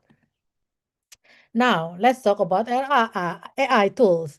Okay, the rise of AI tools in the workplace. Later on, I will give you some result of the survey globally to see the level of AI adoption, especially in performance management. But it is increasing. Especially when we talk about global companies, companies that, large corporation, public companies, globally, they use AI tools for this purpose as well, for performance management. Why they are using it? Again, because they want to use to have real-time feedback. They want to be able to analyze the situation faster, and when they analyze, they want to actually use the whole data of the organization, not only use some examples from certain departments and so forth, because its ability, computational ability, if you say it, is beyond human ability to actually collect, gather, and analyze data. Automated review, for example, yearly, this year would you like to summarize the performance of your employees for the whole companies. You need to summary of everyone. Therefore, it is, if it can be automated, right? It could be faster. So if you do it manually, it takes longer, will take a lot of time of the senior manager, which is waste of resources actually, because the managers shouldn't be there to focus on paperwork or doing, data entry or preparing report. They should be there for strategic to help in strategic matter. So data computing power fairness as well. We talk about fairness later on with examples. Now, so we are going to talk about benefits first. Very quickly, human bias in rating. So what I can give you as an example is in the recruitment process, right? Recruitment process these days probably also applicable or relevant to Indonesian context. When you have a job opportunity, you advertise one or two position, you advertise it publicly, you may have thousands of applications, right? Thousands of applications. And ideally, companies would have assessment criteria. So the selection process would include whether the applicants meet your assessment criteria or not, performance criteria or not. So let's say you have 10 performance criteria. If you use AI to actually filter that 1,000 applicants, the AI tool can filter it quickly, and also it can actually manage to avoid bias, because as a system, as a machine, it will follow strictly the criteria. Okay, while if we use hiring managers, for example, that manually process or filter the application, when they rate the application, they may introduce subjective matters, right? So the rating become biased, so and more subjective. So this is one of the benefit of using AI tools in performance management. Real-time feedback, I already mentioned it earlier. More frequent check-in. With these AI tools, you can give feedback every month, or even a daily, monthly, quarterly, and so forth. So employee adjust early. So what we want in performance management, giving feedback is important. I understand giving feedback is important, but we don't want to give them the feedback too late. Right? The idea of giving feedback or monitoring the employee is not to say, hey, you make mistake. Hey, you don't achieve your target. You're not performing well. The idea of monitoring and giving them feedback is so that they can improve quickly, they can take corrective action. Therefore, real-time feedback becoming very, very, very important. So if you use AI tools and AI indicates, because it's predictive analytic capabilities, it can predict whether you are meeting the target or not next month or next week, and they give you warning, right? The system can give you warning. Okay, if the phase is like this, continue like at this level, it is very unlikely that at the end of the year or at the end of the month, that target will be achieved. So that given that information, the employees would be able to adjust quickly. So that's what we want. Using AI or not using AI, what we want is for our employees to adjust quickly, to take corrective action. So at the end of the day, we achieve what we want to achieve. Right? Identifies issue proactively. What it means is that we give support. So AI tool can help identify the problems. Number one. Number two, can make suggestion on how what you need to do if you are falling behind. Okay, so proactively. So again, feedback is not given at the end to judge our employees or manager, but the idea here is that we give feedback during the process, so that at the end of the day, everyone is happy. The companies are happy because everyone is doing whatever what they want doing, and the employees are happy because if you achieve the target, your performance evaluation become very good. Now, still, benefits, identify skill gaps. As I said earlier, everyone is different. They have different skills. They have different competencies. Therefore, looking at how they perform, in what aspect they are likely to be successful, and in what aspect they are unlikely to be successful, then we can identify the skill gaps. From there, we can recommend some sort of training that is suitable for each employee. So we are now talking about customized training. So I don't believe that, it would be efficient or effective if we just design a training, the same training for everyone. Because as I said earlier, it is very likely, especially if you you are large corporation, you have employees and managers that has different levels of skills. Therefore, don't waste your time or your money to design trainings, the same training for everyone, right? And these days it could be online as well. And AI can help detect what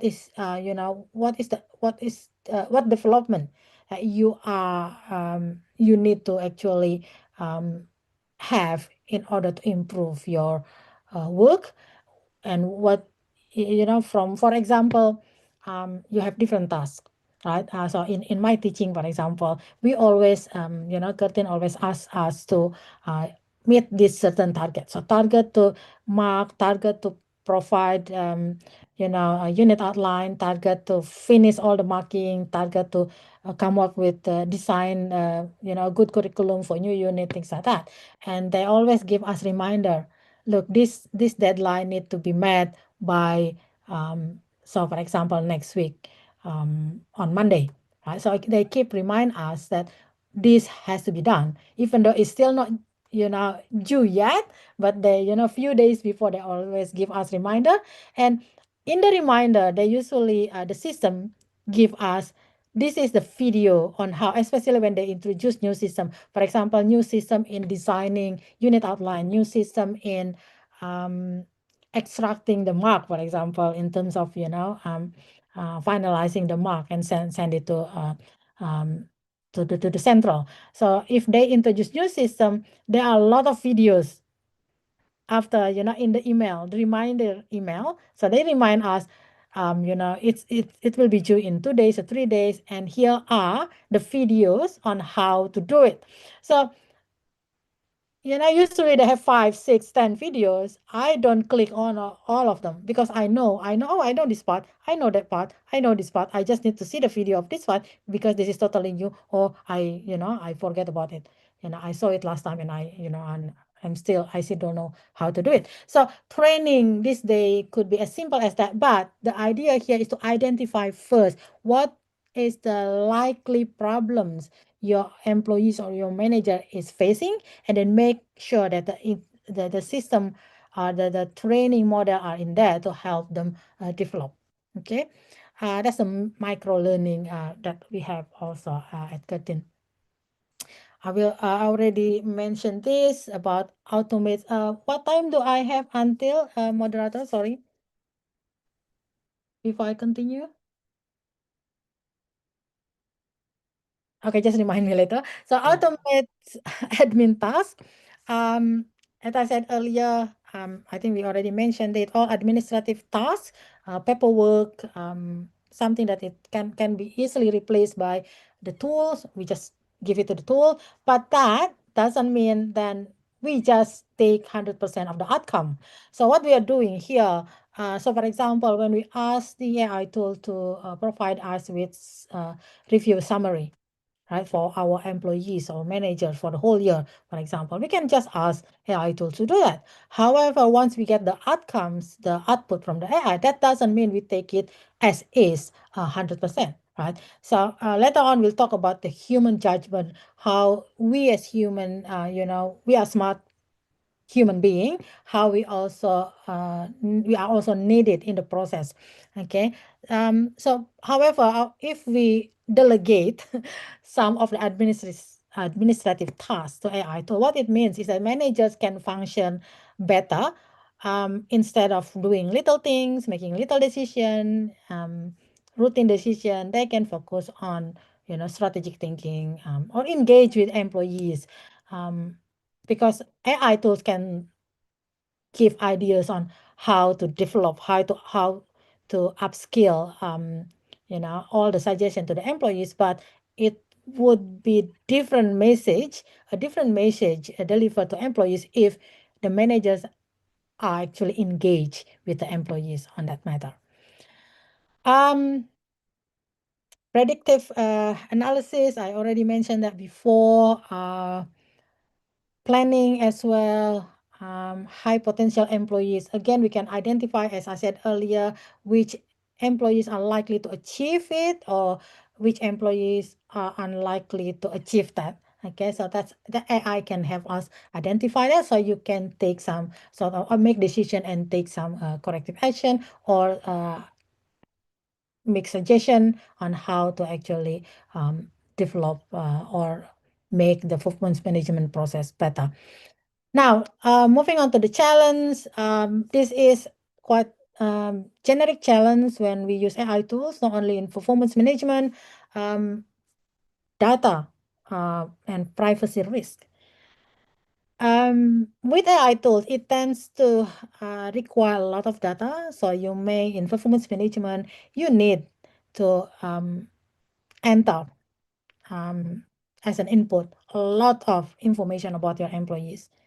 Right? From the AI perspective, the more the better, because then it can analyze better. However, what we need to think about the privacy, we need to be clear about or be transparent about how are you going to use that data, how, and then who will have access to it. Performance management could be a serious sensitive information for employees.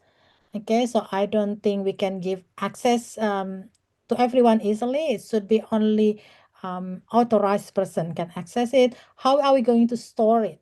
Storing is a different issue here, because storing, protecting data is is expensive. It's a serious issue even for large corporation. Now, for employees, because I said earlier, this could be a new thing for a lot of organization, a lot of companies. Being monitored by AI tools could be uncomfortable for everyone, not only for employees, for managers as well. What are we going to do about it? That's why I said earlier, engagement with employees is important. A clear message to employees is important on why we need that information, how are we going to use it, and who will have access to it, so that they feel comfortable, feel safe about releasing that possible sensitive information. Legal ethical issue, of course, a data leak, a data breach would be very serious damage to the company's reputation, as you know. Algorithmic bias, this is important. We said earlier in the benefits, I don't want you to just look at the benefits, because benefit, we said, it can reduce bias, yes. But on the other hand, it can, what we call it, it can not encourage, it can foster the existing bias. It still can maintain the existing bias. So we're saying here, AI tool is as smart as the user. So what it means is that AI tool is machine learning, right? If we give it incorrect input, then so bias input, for example, based on historical data, then it will give you possibly bias output, because it will look at it as a pattern and look at it as what you want. Okay, they try to satisfy you. The system try to satisfy you. So, for example, in the recruitment system, for example, in the recruitment process, you give them the system input on how you did the process last time, and you end up hiring in the past 5 years 70% more male than female, so 70% male and 30% 70% male and 30% female, for example, or for example, 70% from Java area and the remaining for outside Java. So gender, location, things like that. If it's biased, then the machine will think that that is what you want. They think that is a pattern, the model that what you want. So you will end up getting output with similar bias. Okay, because that's the algorithm, what we call algorithmic bias. So be careful when we train the tools, because it is a machine learning. If we don't give a correct message, if you have bias process in the past, it will be continued to the future as well, even when you use AI tools. Black box decision, very obvious. Later on, we'll talk about the high investment needed for using these AI tools in performance management. If you use the cheap one, the free one, possibly it is a black box. What it means is that you input something, put some data, and the system process it, and then you get the output. You don't know what the process, how the information is processed, what kind of source of information they use to come up with an output and things like that. So it could be unfair as well because of that. Employee autonomy. Right. Performance management is about looking at our employees' performance. We want to know whether they perform well or not, whether they, we can offer a bonus, whether we can offer promotion or not in the future, right? However, who like to be monitored? No one, I don't think everyone like 100% being monitored, being comfortable being monitored. Every time we hear the terms performance evaluation, career conversation, things like that. It's a bit, because you are being monitored, you are being evaluated, and as a human being, that's a part of our feeling is that as human behavior is that we don't want to be monitored, right? We don't really want to be assessed, right? We want to act freely. So we have to think about how our employees, managers as well feel about being monitored or being assessed, being evaluated using AI tools. And we use AI tool as part of it. Okay. Stress, increased stress. Okay? Because machine is a machine. The system will be, as I said earlier, very objective, very strict, and just follow if you have some sort of criteria, it will just follow the criteria. No subjective judgment will be included in the process, in the evaluation. Data quality integration, change of management, as I said earlier, training is needed because it could be a new thing for a company. So from a different management level, senior manager, lower level managers, employee levels, they need to be trained, number one. But more importantly, again, you need to give a clear message on the why we need it, how are we going to use it, and then who will get the benefits, and even what are the risks of using it, and what is expected of them when we use the system. So the good idea here, because integration could be difficult, maybe a good idea for us to actually involve them before we give instruction to the AI tools and involve the system in the process. As I said earlier, it could be costly. Looking at ROI, especially non-quantitative benefit, would be difficult, especially when we look at the performance, non-quantitative performance of your employees, the leadership, for example, capabilities and things like that. It could be difficult, and it could take a longer time than we expected. Clear business case. This is very important. We don't want to have a situation when just because it is trendy and everyone is using it, or everyone say, oh, it's good to make it faster, and then let's just use it. You have to have a business case to implement or to use AI tools in performance management. For example, again, the why. Is it urgent for us? What's wrong with our old method, right? So in management area, we always talk about cost and benefit, right? So what is wrong with the old one? What are the benefits that we can get, okay, from different perspective?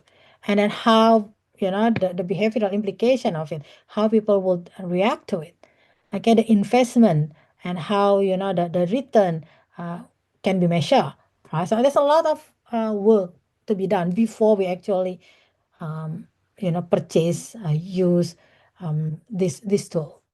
Because it needs maintenance as well, and it needs as per normal with any system, you need to purchase the system, you need to maintain, or you need to update, at some point in the future, you need to upgrade it as well. Now, very quickly, probably the last 5 minutes, I would like to talk about the real world application. In the beginning, I said some large corporation already use it. So this is from BCG's report. From the survey of 3,000 plus leaders across 25 plus industry and 100 plus countries. Okay, so global survey. They said 60% of them, quite significant, said that their KPI, so performance measurement system or criteria, need major improvement. So they acknowledge that our KPI is not as good. Okay, 60% of the 3,000 leaders in 100 countries said, we need improvement in KPI, but only 34% of them use AI to enhance KPI. Why? Again, it's still people are still learning. Maybe they try to be careful about investing on it. All right, but as I said earlier, calculation of ROI is not as simple as probably we thought. Of those using, so out of the 34%, 90% report significant KPI improvement, which is a good thing. I think it's a positive thing from the survey. The fact that almost all of them, majority of them, actually get the value, the benefit from AI tools to improve their KPI. So more time collaboration among employees. I think because employees, now the company use AI tools to evaluate their performance. Of course, they collaborate more in the sense that they will ask, they will find information on how do I meet the target, how do I improve my performance, because it is the machine, the objective measure is becoming part of the process. Predicting performance, I mentioned earlier, and financial benefits as well, even though it is difficult to measure, some user actually found out that it is more likely to have financial benefit as well. Okay, and the other thing, all user to more efficient than non-user. So I think when I read this, the challenge is, if you have AI tools in your corporation, make sure everyone is using it. Make sure you train everyone from different management levels to use it, or else only some people will get the benefit and some other will be left behind, and we don't want that. Technology firm and company that allow remote operation, all right, they use this as well and find it useful. Some example of the application or the software you can use for this purpose is here. I think later on, if I share this slide, I have the list of the 15 AI tools that can be used for performance management. Right. Now, best practice. It's going to be my last slide, part of my slides. How are we using AI tools then in performance management? AI is good. We see the benefits, but we have the challenges as well. In other words, we have some sort of pitfalls from AI usage as well. Therefore, it's not a replacement of human being. Especially in performance management, I don't think employees or lower level managers are happy to be assessed purely 100% by AI tools, because subjective consideration in performance evaluation could be very, very important. Especially this day, as we know, when we work, we have our job description, right? We have, say, 20 items in our job description. However, in reality, we did a lot of things. Right? We are doing other things as well. We end up doing, job description 1 to 20, as well as 21 until, 50 items that are not included in our job description. Therefore, in the performance evaluation, why we are doing it anyway, because we expect our boss to actually consider that when we evaluate our performance. So therefore, I'm not saying subjective consideration of your superior is not important in performance management. I would say it could be my personal experience as well. It is very important to have both objective and subjective, because we are doing things not like a machine doing A and 1 to 10 as per instructed. We are doing other things as well that could be very important for the operation of the organization. Okay, employee involvement and training. Again, this performance management is going to be used, the AI tool is going to be used to evaluate our employees or level lower level managers. So what we need to do to make sure they feel, they trust, and they feel comfortable, and they value the system, the AI system, you train them, number one. Number two, make them understand the importance, make them feel the importance, and make them, acknowledge the benefit. Okay, they can feel the progress in their performance by by using the AI tools, and more importantly, you involve them in the process when you design the performance management, the performance evaluation AI tool. For example, you set the criteria, you involve your managers. Do you think this criteria, it's a good idea to use this criteria in our performance management using AI tool, or do you have suggestion for your department, for example, that's specific to your division, for example? Monitor, evaluate, and adapt. As I said earlier, this is not one of investment and then forget. Okay, you have to review the performance of the AI tools, because it could give you a bias output as well.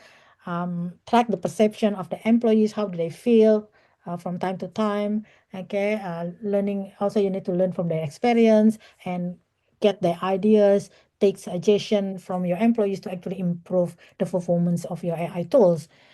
All right, so in conclusion, we have benefits when we use AI tools to manage the performance of our employees. It needs to be human-centered design. What it means is that we collaborate with AI. AI do some sort of administrative routine tasks because it can do it faster. Okay, it's cheaper for us do it that way. Anyway, however, the role of managers, senior managers in performance management is still very important now and also in the future. Training is essential to make it acceptable by both sides, managers and employees. And skill, if you do all of them, it could be significant competencies of all employees or managers that you will have in the organization. All right, so thank you. I think that's all from me. I'll give the session back to the moderator. Thank you. Thank you very much, Dr. Yuni Yuningsih, for that insightful presentation on performance management and AI tools, benefit and challenges. Dr. Yuni has clearly shown how artificial intelligence can transform performance management, making it fairer, more efficient, and more data-driven, while also reminding us of the ethical and human-centered challenges that must be addressed. Dr. Yuni message about keeping human at the heart of AI adoption is both timely and inspiring. Once again, thank you, Dr. Yuni, for sharing your valuable perspective with us. Ladies and gentlemen, we will now proceed to our second speaker in this second session. This is my great pleasure to introduce our second speaker, Dr. Marvin Contreras Hernandez.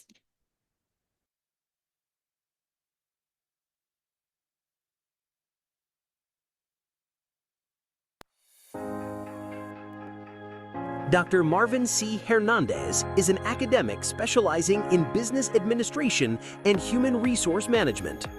As Associate Dean at Batangas State University, he contributes to teaching, research, and institutional quality assurance. He holds a PhD in business administration, human resource management, and an MBA. His expertise covers global HR management, leadership, and academic innovation. Dr. Hernandez is known for his contributions to academic development and his active participation in international conferences, including Immersive 3.0 and the Doctoral Colloquium.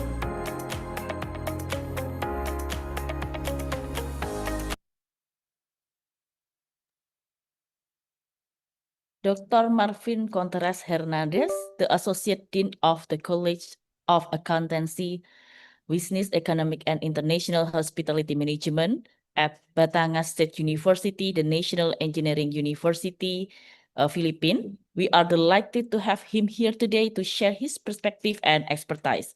Please join me in welcoming Dr. Marvin Contreras Hernandez. Time is yours. Hello, a blessed morning, everyone. So, salamat Peggy. So, to our Selamat friends pagi. in Indonesia. So, I hope, am I clear and clearly audible? Yes, you are visible and audible. Okay, that's good. So, again, salamat Peggy to everyone, specifically to our colleagues and friends in Indonesia. So, I'm Dr. Marvin from Batangas State University, and allow me to share my presentation for me to proceed.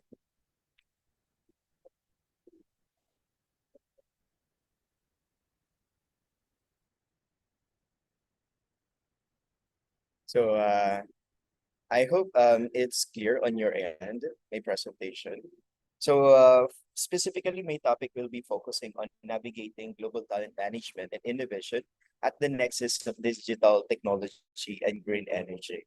So, but before I proceed, since my actually specialization is in the field of human resource management, so we have quite a lot of participants specifically for this conference.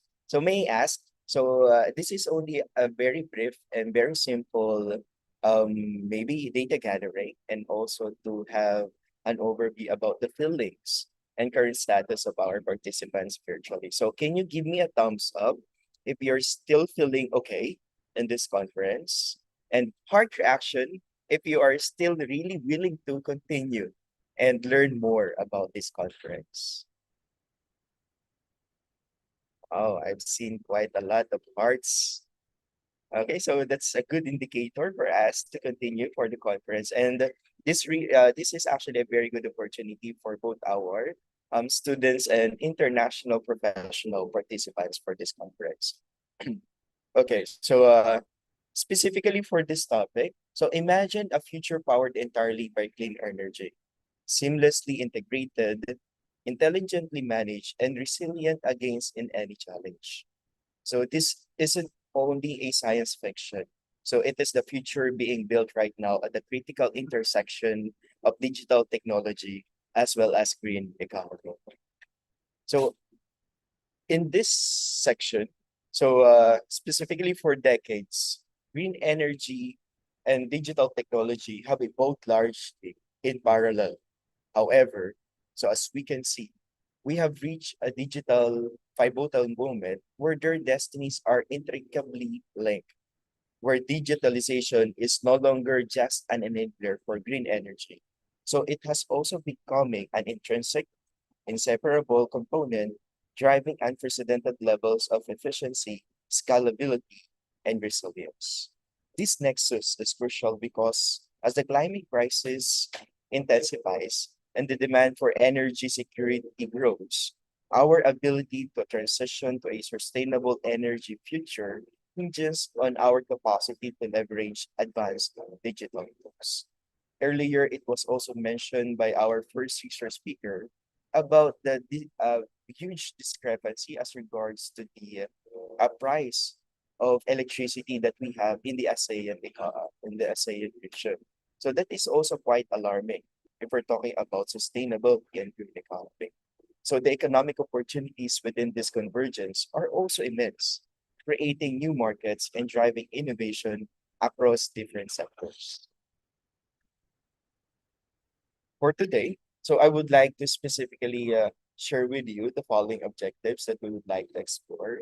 So first, the digital technologies that are fundamentally transforming the green energy landscape.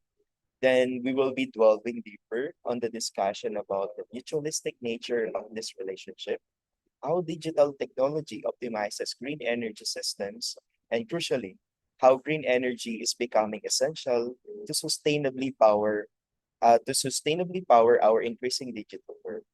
And of course, finally, and perhaps most relevant for this audience. So I would like also to share some of the promising future research frontiers offering a glimpse into where our expertise as PhD professionals and of course our students can make the most significant impact. So for the first topic about digital enablers for green economy, I'll be presenting to you the subtopics that focusing on smart grids and IoT or Internet of Things, AI and machine learning, blockchain and distributed ledger technologies, and lastly, digital twins and advanced modeling. For the first one, we have the smart grids and Internet of Things. The traditional centralized power grid is a relic of the past. The future is the smart grid, a decentralized, bidirectional, and self-healing network. So at its core lies the Internet of Things, wherein I suppose many of us is already familiar about IoT. So IoT devices from smart meters to embedded sensors and renewable assets provided real-time data that is indispensable for optimizing energy flow. This continuous stream of information enables predictive maintenance for wind turbines and even solar farms, significantly reducing downtime as well as operational costs. So specifically, the integration of distributed energy resources across Asia is just like a rooftop of solar and battery storage is made possibly through the integration of Internet of Things. This shift is critical for integrating high shares of renewables and enhancing the resilience of our energy infrastructure, as highlighted by recent research on the role of IoT in smart grid development for sustainable energy management. In addition to this, specifically focusing on AI and machine learning, AI and ML are the cognitive engines of smart energy systems, especially in this 21st economy. So they forecast renewable generation, balance energy supply, as well as demand in a real time and optimize everything. And yet, remember, the success of AI-driven energy transformation depends heavily on what? Global talent mobility, as well as capability building of our employees. And that is where the integration of human resource management and talent management comes in.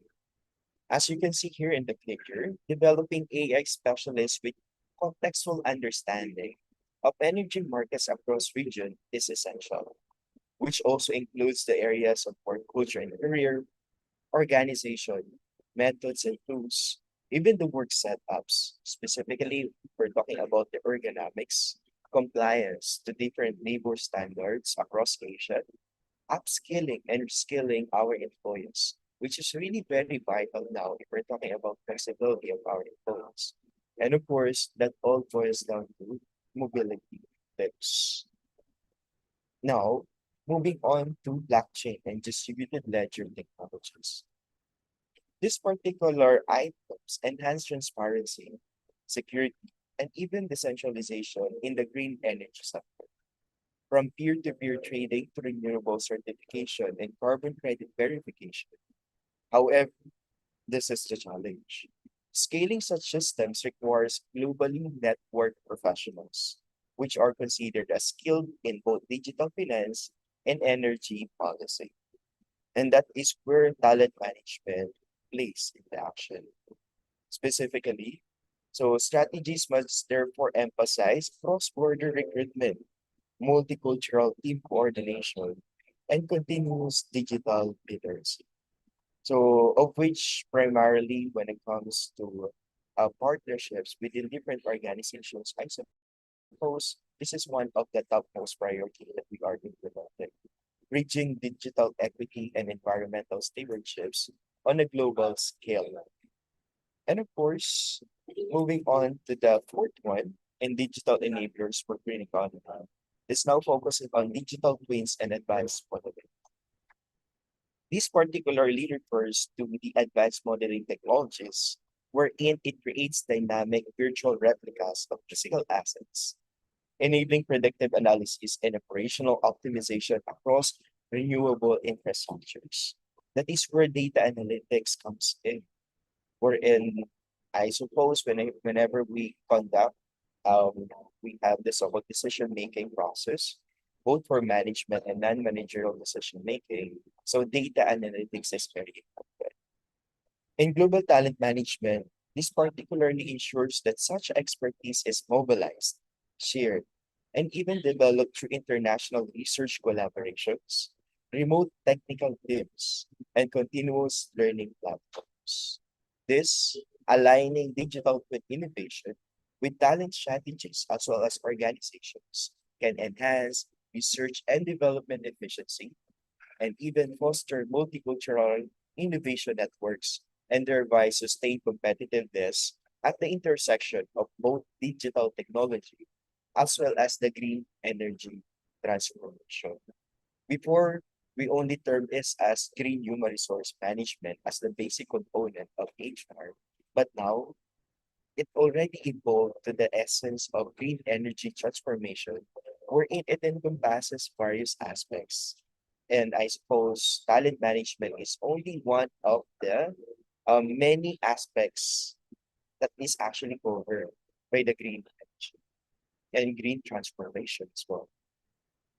For the part three of my sharings for this conference. So this primarily focusing on the green energy imperative for digital technology.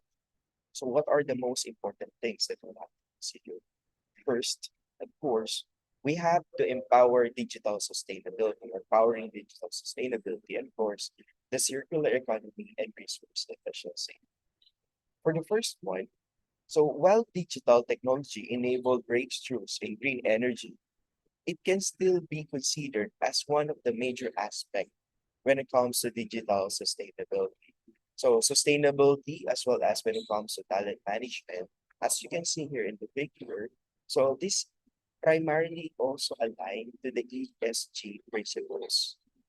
So wherein this primarily includes environmental, social, as well as economic, and of course, we have the governance and ethical HR standards. Because always when it comes to sustainability, ESG, I suppose, is the three indicators which are really inseparable when it comes to sustainability matters. So this includes, of course, the various aspects we're in, primarily focusing also on the aspect of global talent management. We're in to attract and develop specially skilled in energy systems, mobilizing cross-border expertise, which not only accelerates technological adoption, but also ensures inclusive participation in building a low-carbon digital ecosystem. In the overall context of this powering digital sustainability, so digital transformation becomes both a technological and human capital challenge, where globally competent professionals drive sustainable progress. And I suppose that is one of the very reasons why we are conducting this kind of conferences. So for us to really pursue and promote not only sustainability, but more importantly, to explore various areas in the sustainable development goals, wherein we can still collaborate with in order for us to be ready this coming 2030. Next target for green energy imperative for digital tech is the circular economy, as well as resource efficiency. So in this particular aspect, a circular approach involves developing greener manufacturing process. So if you're can still recall various principles about management aspects before. So we have the production line, the TQM principles. Now we have already the improved version. And as you can see, there are quite a lot of paradigm and even models, okay, from various authors and of course publications. But it always boils down to the essence of efficiency. So because when it comes to the efficiency, energy, sustainability also comes in. Global talent management also plays a vital role in fostering this transformation. So I do believe that talent management is inseparable in this particular topic. It enables the creation of interdisciplinary international teams who are capable of merging expertise from material science, computer engineering, as well as environmental management. So through strategic global reskilling initiatives, we can embed circularity in every stage of the digital value chain. And above all, this holistic and talent-driven approach aligns to the digital green nexus with sustainable innovation and global environmental responsibility. Now, above all this particular opportunities, of course, comes the different challenges. And I do believe it is also important for us to take into consideration what will be the future research frontiers if we're talking about this type of topic. So these are the three subtopics that I'll be presenting to you. So focusing first on the tech and infrastructural challenges. Despite the immense potential of digital green convergence, it is still taken into consideration that the major technical and infrastructure barriers persist. So which I do believe indispensable in nature.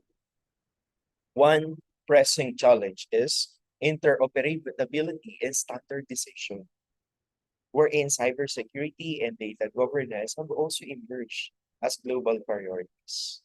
As energy systems digitalize, they become more vulnerable to cyber attacks and breaches of consumer data. So if we will be integrating the talent management principle here and perspective, we will be requiring people or professionals who are capable of designing secure, interoperable, and scalable architectures across borders. So we have to skill them. We have to empower our employees and even our students who are participating right now in this conference. So this kind of platform like conference and of course like UNESA and other partner universities and organizations. So it is our, I suppose, responsibility to really empower the future generations who will be taking over to promote the renewable energies and of course the green economy in relation to the integration in the aspect of technological development.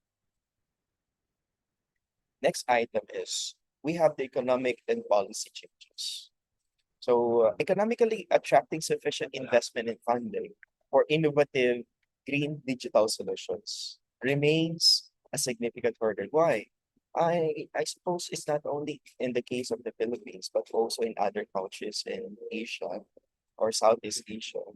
Um, there are lots of investors. However, one of the things that they consider as somehow barrier for them to enter in this kind of investment is the local policy.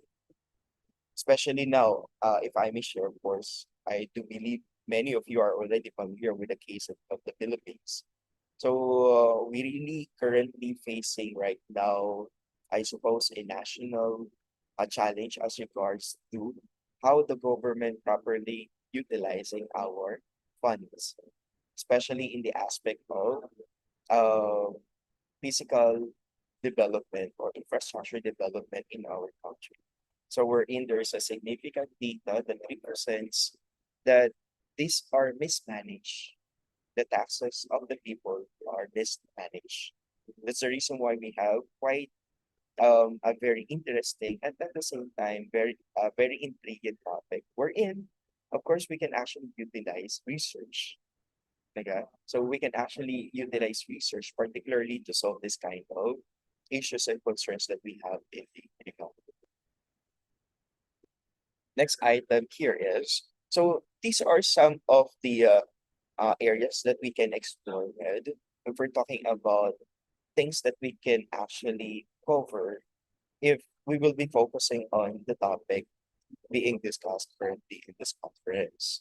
So this includes advanced AI or ML for grid resilience, which primarily focusing on the development of explainable AI systems capable of anticipating and mitigating extreme weather, cyber threats, as well as renewable generation. Quantum computing for energy optimization. Another one is human in the loop systems. So that's something that also when it comes to talent management with the integration of AI technology, ethical AI in energy. So this is where ethicality comes in. We're in exploring the global frameworks of our fairness, accountability, and even transparency. We also have the so-called novel sensor technologies and edge computing. So we're in advanced ultra-low power, high-precision sensor systems for localized energy data processing is also things that we can consider in this particular proposed topic, possibly for us to explore when it comes to research opportunities. And take note, this is not only limited for PhD, it can also be explored by our undergraduate students. So, and also for postgraduate. And lastly, sustainable digital infrastructure design. So we're in the research into eco-efficient hardware, circular digital manufacturing, and life cycle assessments of computing technologies can also be considered accordingly. Now, I'm already on the last part of my presentation in sharing for this conference. So above all those major four topics that I have presented and shared with you, so I would like to particularly emphasize the ways forward. We have already discussed the current state that we have in our region might as well take into account what will be the future output of us who are empowered to have this kind of opportunity to make a difference. As we look ahead to the future of work and innovation, we have seen that digital technology is no longer a supplementary tool, but strategic enabler for optimizing, scaling, and even securing the future of green energy. In turn, green energy has become essential for sustainably powering the accelerating digital revolution. At the core of this intersection, everyone, please remember, the global talent management is indispensable in issue, mobilizing diverse capabilities, driving innovation across borders, and ensuring that the workforce continuously adopts to technological and environmental change. Moving forward, the call for both scholars and practitioners is clear to develop agile, inclusive, and of course, future-ready talent ecosystems that can lead to transformation by aligning global talent strategies with digital innovation and sustainability imperatives. Organizations can nurture a workforce that can not only accelerates progress, but more importantly, also advances environmental and social responsibility.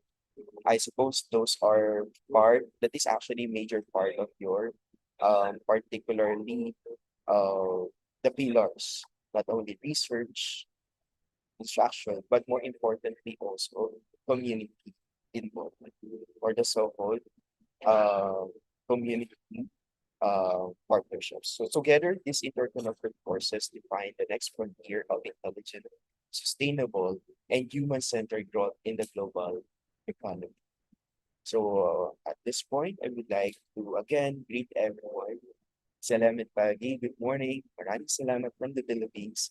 Thank you. Terima kasih. Thank you, Dr. Marvin, for the enlightening presentation on navigating global talent management and innovation, the nexus of digital technology and green energy.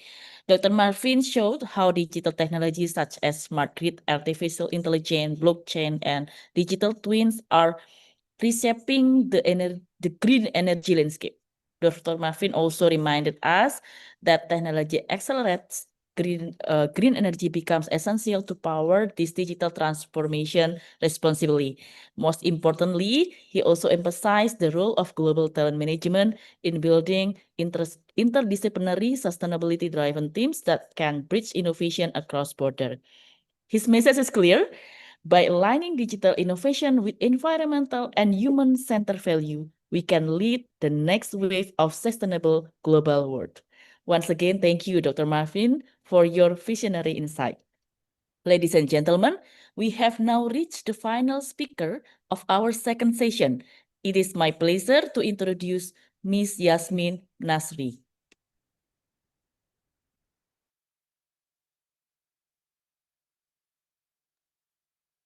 Good morning, everyone.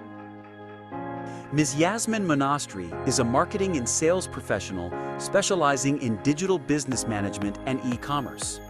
As online sales manager at BLOSS.am, Russia, she leads online marketing, customer engagement, and international sales. With expertise in digital analytics, social media promotion, and brand development, Ms. Monastri is recognized for her innovative, data-driven approach to global online sales and commitment to excellence in digital commerce. Ms. Yasmin Nasri is a doctoral researcher at Lobasevi State University of Nizhny Novgorod, Russia, specializing in sociology of management. Please join me in welcoming Ms. Yasmin Nasri. Thank you so much. Could you please help me with the presentation?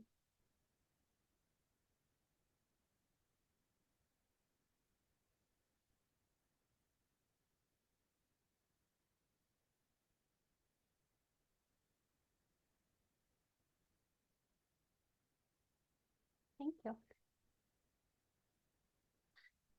So, yes, good morning, dear listeners. I first want to express special thanks to the organizers of this conference and for you, the attendees, of course, for being here today. We can move to the next slide. So my name is Yasmin Nasri, and let's say I am in the middle of a daily paradox. So by day, I am an online sales manager for a digital gymnastics school. I work in the world of clicks, CRMs, global connections, and I saw firsthand how simple online solution can work. In our case, it's like moving ballet training, for example, to online or digital platform.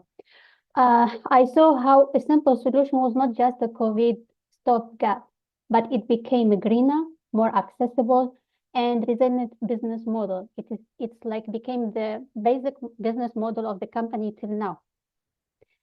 On the other hand, by night, actually it's most of the time, I am a PhD researcher diving into the sociology of leadership. I specifically focus on studying how leadership traits have a role in fostering innovation and resilience during crisis. In my opinion, these two words actually constantly collide because I see companies desperately wanting innovation in digital and green tech context, yet their own management practices, especially under pressure, often unintentionally kill the very talent and creativity they need. So today, we are going to talk about this. Can we move forward, please? This will be the agenda of today, the main points, let's say. Following the next slide, please. So what comes to your mind when I say the year 2020? COVID-19, the crisis that formed a turning point, in my opinion. But at the same time, I would say that we are actually not just navigating out of a crisis, but we are more navigating through a state of permanent crisis and disruption. We are now talking about geopolitical disturbances, pandemic, technological changes, like they are fast enough that they bring in new challenges. So also when we talk about our current economic and business realities, we have two imperatives to talk about. Number one, what we talk about in this conference today is the digital and green transition. So it is no longer a niche. It is more of a core for modern business strategy. Let us say navigating the nexus is essential for survival and growth nowadays. But at the same time, this is what I want to add and focus on today in the presentation, that we have another element that is as important as the first one, which is to emphasize on that this transition also is not only about technology, but it's about people. It's about global talent management. Well, we can move forward. So here is the paradox. In high pressure environment, the default managerial responses is often to control, standardize, eliminate risk, and preferably predict. But this is precisely what stifles innovation and demotivates talent at the digital green frontier. So we are having these two sides, And I have been so far talking about new realities of our current economy and so on, but in my opinion, it's not a new reality, but it's more of acceleration, and we are reaching a new level state of it because um, when we see even like literature from the 90s, there was already a direction to see companies as more dynamic structures and not just standardized ones. There was there was already focus on the innovation, the need of innovate and so on. So in my opinion, it's just the COVID-19 made it a turn point and accelerated this new state. So we can go forward. So under pressure, a rigid leader becomes more controlling, while an agile leader becomes more adaptive. This is the idea. This is the focus on my because I'm taking background from my research. First of all, we will start from that and move forward. This is what I focus on nowadays because in the middle of all the changes, we have the human in the middle who is the leader, and depending on the requirements of nowadays business atmosphere, the focus on innovation, the accelerated digitalization, and so on, I identified a set of traits that may be important in a leader to navigate all of this. Is the agility as a personal trait. Also, the creativity and the ability to have entrepreneurial mindset to capture opportunities. And finally, the audacity and the ability to take the risk. So also all this comes also until we can say under the trait activation theory prospect because we have contextual cues, and these contextual cues usually are the ones affecting how a leader or employees even can react because after all they are humans. So we can move forward, please. This takes us to identify generally two types. Like we have the traditional style that goes with the structural view of the company, and we have the dynamic vision of a company as it requires agility, clear communication, empowering employees, and it bets on its human capital and their traits as much as on processes and protocols. So we can move forward, please. So here we can say like when we bridge both of the sides, like the research side and the practical side, we can talk about different aspects. First of all, the talent acquisition or the human resources part. It's true, we are talking about how we are going to recruit our leaders, our managers who are going to deal through all these challenges. But at the same time, nowadays is the reality that the best talent in digital and green fields themselves are more drawn to leaders who are agile and creative, not just efficient. They want to work for pioneers, not bureaucrats. And for fostering innovation, nowadays we have to know that we cannot comment on innovation. You cannot just comment it. Instead, we are more now needing to create the condition for it. So, for example, leaders with high openness create psychological safety, allowing teams to experiment, fail, co-create solution for, and this all helps to navigate digital and green challenges. We need to empower. Finally, let's take example of my sales manager position. So when I joined it was not in my it was not in my job description any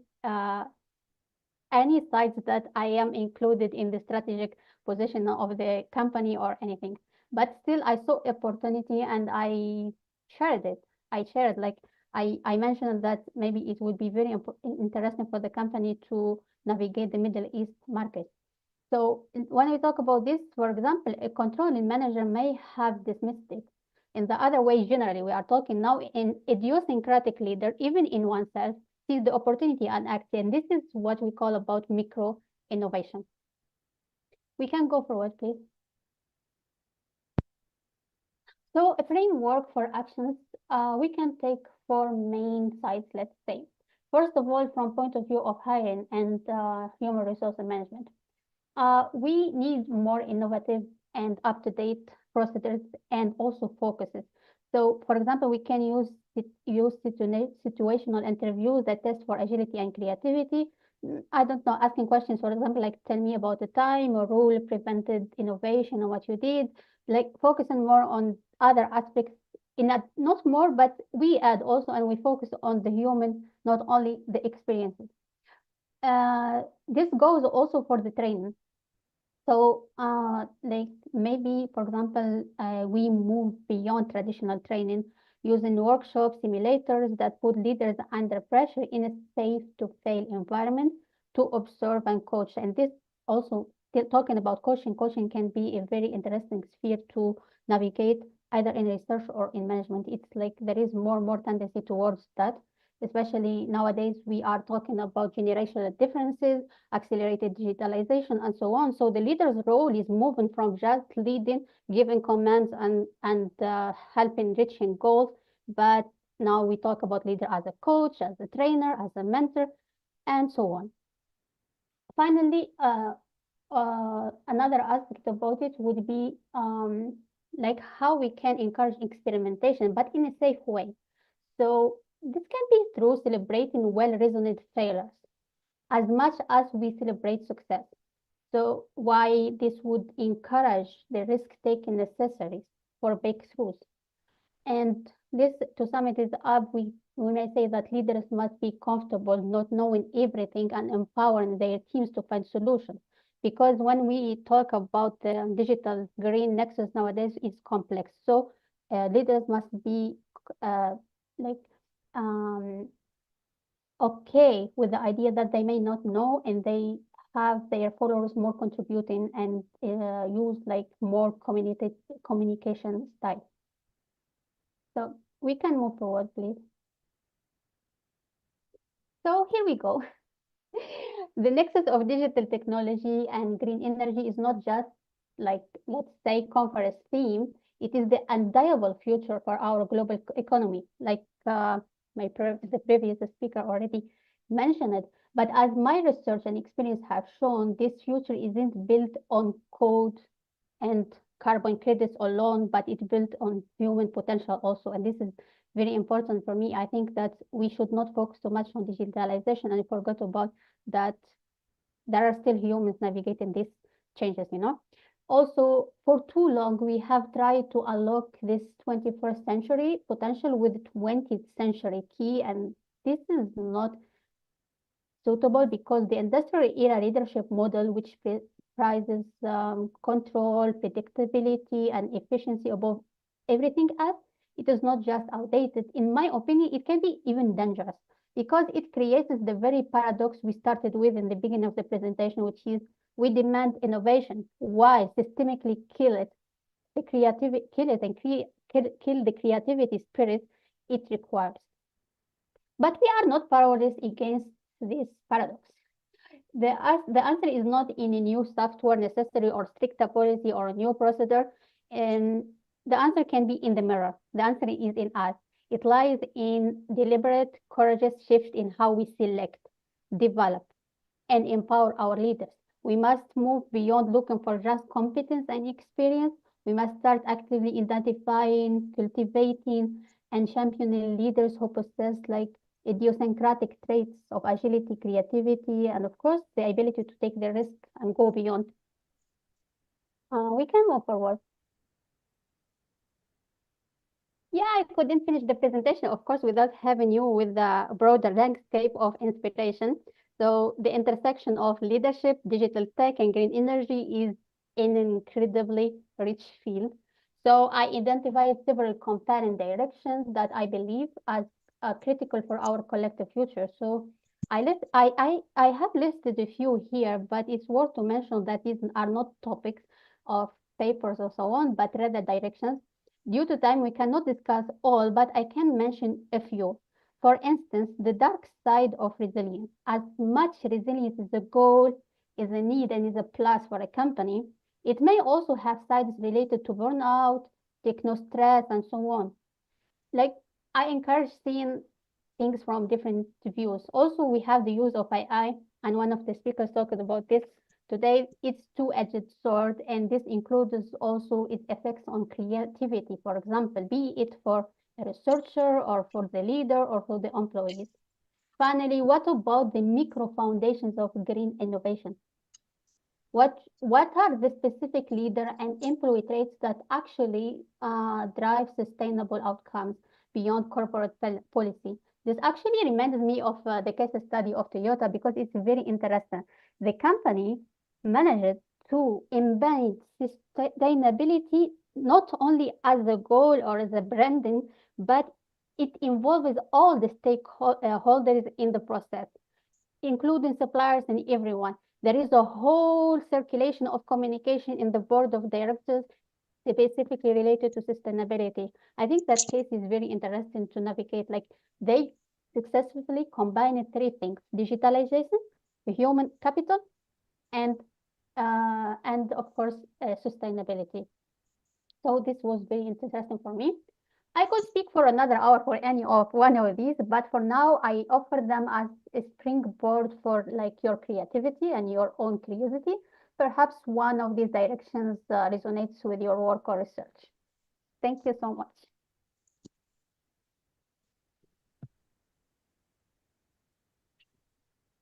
Thank you, Ms. Yasmin Nasri, for the insightful presentation on leadership paradox, unlocking talent and innovation at the digital green nexus. Ms. Yasmin reminded us that in today's complex and uncertain world, leadership is no longer about control, but about agility, creativity, and resilience. Ms. Yasmin's research and professional experience beautifully bridge theory and practices, showing how organization can thrive by empowering adaptive, innovative leaders. Once again, thank you, Ms. Yasmin, for inspiring us to see the future of sustainability and digital transformation ultimately depend on human potential. Thank you very much for all distinguished speakers, Dr. Yuningsi, Dr. Marvin Contreras Hernandez, and Ms. Yasmin Nasri. And right now we will move to the discussion session. Dear audience, this is your opportunity to ask question or share your reflection with our speakers. You might direct your question to Dr. Yuni or Ms. Yasmin, since Dr. Marvin also have another commitment today. So please raise your hand or type your question in the chat box and I will be happy to address you one by one.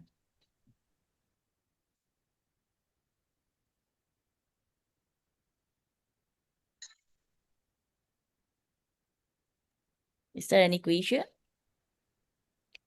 All right, someone type here. Okay.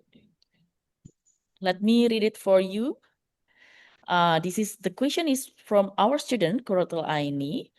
He asks, how does the role of manager change when the part of evaluation process is handled by AI? Doesn't the use of AI risk making managers overly dependent and redundancy their analytic ability, considering that AI is designed to make tasks easier?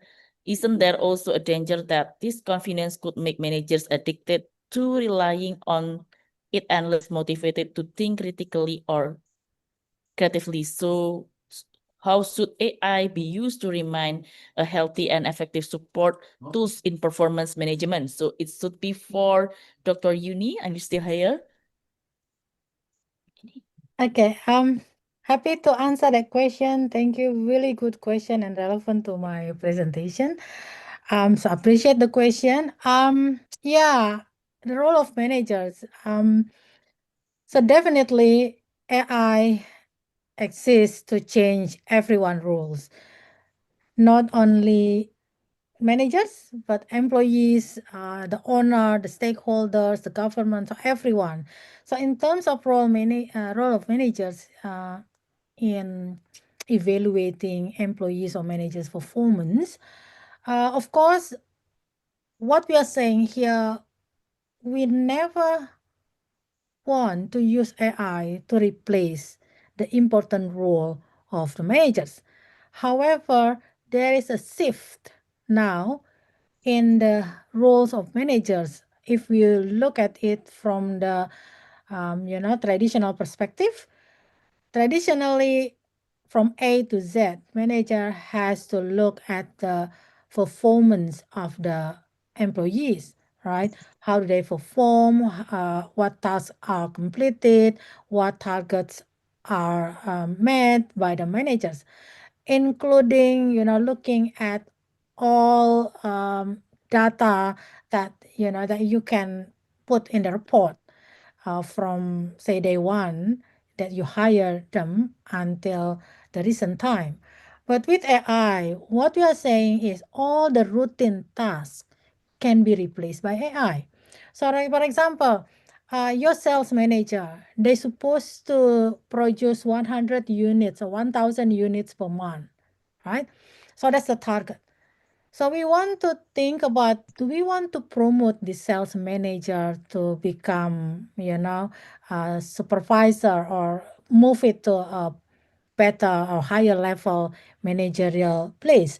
So what we are thinking, instead of going and look at the reports, how successful he was in achieving the targets from year 1 to year 5, instead of you having the pile of document and look at, whether this year they meet the target, second year they meet the target, what is the performance in the third year, all of those, all the data can be summarized by AI, right? So as a student, for example, during my time, the old old person like me, when we look at papers, right, journal papers, we want to write our proposal, we want to write our abstract, we want to write our, literature review. During my time, I have to have the physical papers, journal papers with me. I can have hundreds and hundreds journal papers to find out, to summarize, and to find out the similarities, to find out the gap, right, from those papers. So this day, it can be done by AI tools, some sort of software, right? So it will save you a lot of time in doing something that can be replaced by the system, the tool, quickly and easily. But that doesn't mean I am not important in writing my thesis, right? I'm still the one who is responsible to write my dissertation. So same thing with managers as well. Managers still be there to analyze the output, the outcome that is given by AI, right? But it make the process quicker. That's number one. Number two, this day, if you claim yourself as a manager, you need to collaborate with AI, especially if you work in large corporation. You need to collaborate with AI. But how do you know, the better way of collaborating with it is that not to just use it in the sense that you want to rely 100% on it, because as I delivered in my presentation, AI tools is not a perfect tool. We can't rely on it 100%. Therefore, you have to have some sort of sufficient knowledge with you on how to use it properly, ethically, responsibly, what is the weaknesses. You use your knowledge. So with AI as well, when AI give you output or outcome, you need to be able to analyze if the outcome makes sense or not, applicable or not, need to be improved or not. What are the risks if you take it 100% without making adaptation, without including your human judgment before you come up with the end decision? So to put it simply, as manager, in the future, if you think about working in large corporation, you need to be able to collaborate with AI tools, because it will simplify your work, making your work more efficient and effective. However, you need, at the same time, you need to understand the risk as well. So therefore, when you collaborate with AI, you know what to do next after you get input from AI. Okay, so that's the challenge. Maybe in this day, especially at university levels, during, in different subjects, they try to introduce this shift of, roles of different managerial position in terms of how they adapt to the existence of AI system. I hope that answer my question. Thank you. Can I add something? Because the question actually relates to my topic a bit also at the same time. So like Dr. Yuni said, we can't just say we don't use AI, because that's the reality of nowadays. So we need to know how to do it and manage the challenges and reduce the drawbacks. The question actually, in my opinion, hits the nail on the head, because I talked about today about the human factor. We need to make sure in the middle of this accelerated digitalization to make sure that we let companies, leaders, and even researchers for research, for directions of research, know that we need to let our managers know that despite the digitalization, we are still dealing with humans in the middle of all of this. So, for example, I give a case like we have, like Dr. Yuni said, the AI gives you the outcome. You give them the KPIs, like the input gives you the output. They give you that this employee is not performing well more than once, right? But when the manager, who is the human, this is what I can do, go and check, find is actually this employee is a high specialist, actually is maybe isn't the favorite of the supervisor. So there is a contradiction here. Why the outcome is bad? Is the AI like flawed?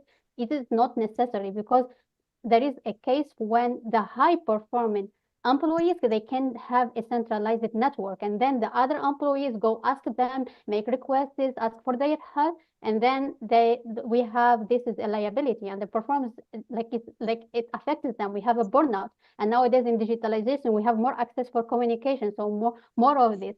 That's the manager who can identify this, not the AI. Also the ethical part, because AI is just algorithm. The manager has to have the audacity to challenge that. If he sees if something is unfair, he needs to investigate and so on. But there is one other point. The AI usually talks about the past. It checks historical data or so on. But let's leave and focus for a future orientation on our managers as a humans. Their role should not change in this one, because if they will rely also on their future plans on AI and so on, this will be put a question mark on the creativity, which I mentioned in the future directions of research on my presentation, because whatever is the researcher, whatever is the employee or the manager, like what is the potential of AI to affect the creativity if we rely on it too much? All right. Thank you, Dr. Yuni and Miss Yasmin.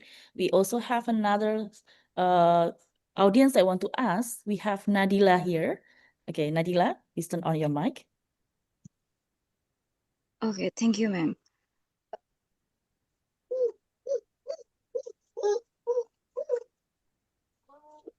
Good afternoon. My name is Najila Wahyu Fernanda from the Management Study Program. Here, I have two questions. First question is for Dr. Yuni. You mentioned that AI literacy is essential for future managers and HR professionals.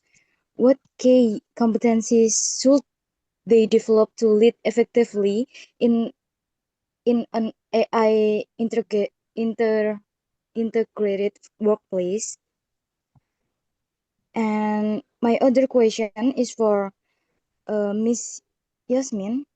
In your view, how can HR or talent managers identify and attract individuals with the right blend of creativity, resilience, and risk-taking needed for innovation in the digital green transition? Thank you.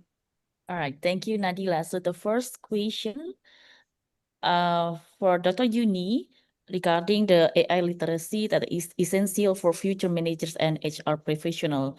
She asking about competencies so a manager develop to lead effectively in an AI integrated workplace. Okay, I think now for managers, they need to more focus on how to develop their strategic thinking, their analysis, analytical capabilities. Because as I said earlier, when you work with AI system and they give you output or outcomes, your next step is to analyze, even to make decision whether you're going to accept or adopt that output, right? So, but in order to do that, you have to understand whether it's the output makes sense. That's what I said earlier, or the output is useful and you can actually just adopt, or you have to walk further in the process with AI system. So I'll give you a good example. For example, what we have in my class, I always have a guest speaker every semester, right? So this was last semester or last year. I've got a guest speaker who is an owner of accounting firm that provide tax consultation advice to the clients, right? The other guest speaker also provide suggestion on the business model or business strategy on their client. So they share their experience in class because they use AI tools as well. So they have a scenario, they have a case when a client give all the informations about their business, and then they ask what kind of business models should I use in order to make sure I'm not paying too much on tax, which is legal. Okay, so because different type of business model will have tax consequences, right? So given the circumstances, usually given the same context, we have option whether, for example, you want to go as a sole trader or if you want to go as a small company. Different registration to the government, different benefits, different tax consequences, right? So the owner of that accounting firm actually tried to work with AI, of course, without disclosing sensitive data or disclosing the specific details of the owner. It's just he put it as a scenario. So what happened? AI come up with a business model. So say business model A and B, that's the option. So AI come up with business model A. And then because that owner of the accounting firm has been around for so long, he has the knowledge. He has some sort of sense of, if you've been there for a long time, when you look at the case, you have some sense of feeling that, oh, this client should choose this model or that model without even looking at the details first. So that's the sixth sense that you have when been there for a long time. So given that output, he was thinking, I don't think this is correct. And then he tried to interrogate the tools to understand how do you process the information so that you come up with a suggestion. And then through that interrogation, so you interrogate the system, and he found out that the assumption that the system used is an outdated assumption. The rate that the system used are the old rates. So therefore, in come to calculation, all the consideration about the business model, the outcome becoming invalid, so inaccurate. So that after that, the owner said, look, your assumption is wrong. You should incorporate this new information, the new policy, the new rate, things like that. And then after that, the tools corrected. It admitted that, oh yeah, we make, in that case, then the correct business model is B, not A. So can you imagine if the manager or the owner doesn't have that knowledge to analyze the result? As I said earlier, you can't take outcome or output from AI to 100%. You still use your brain to understand your human judgment, your skill to analyze, to critically judge the result so that you understand that you can come up with acceptable solution for your client in this case. So going back to your question, so what are the key competencies? If you look at this example, your key competencies is you still have to be very knowledgeable in your area, right? Having AI tool doesn't mean it will replace that knowledge 100%. So to me, in my opinion, you can rely a lot on AI for routine tasks, like summarizing things, inputting data, a lot of data, flagging anomalies, things like that, identifying outliers, things like that. But in terms of outcome that you can use to make decision, you have to be careful because your knowledge, it should be the final thing that you use in order to make decision, especially when your decision involve or affect a lot of people, like your clients, your employees, your manager. So in short, your critical thinking, your knowledge, number one, your critical thinking, critical analysis, your strategic thinking as well, your ability to look at or understand human behavior.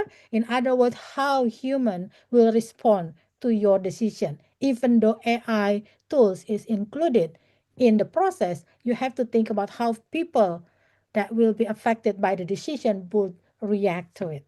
Okay, so in the challenge will be the difference here is instead of collecting all the information, summarizing all the information by yourself, you have some help, which is very effective, okay, for admin tasks, and then the rest of it is coming back to you.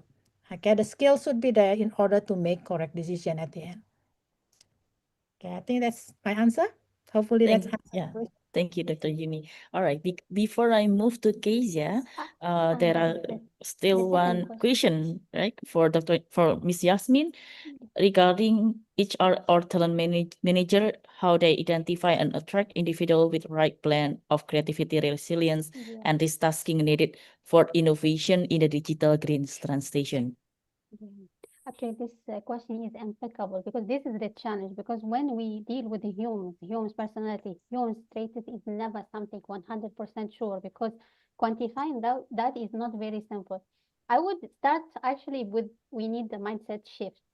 So, like HR generally needs to undergo a fundamental mindset shift that we must stop hiring for just job description and start hiring for future context, for also human factor context.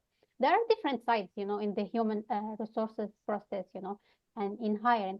So let's start with, for example, the job description. We can go beyond like the cliche phrases like must be a dynamic leader and so on, and instead we focus, like we target some things like seek our, for example, we can say seeks out ambiguous problems and thrives in creative clarity for others and so on, to emphasize agility and things so on. But this is just general thing. I think the main thing is the screening and interview process.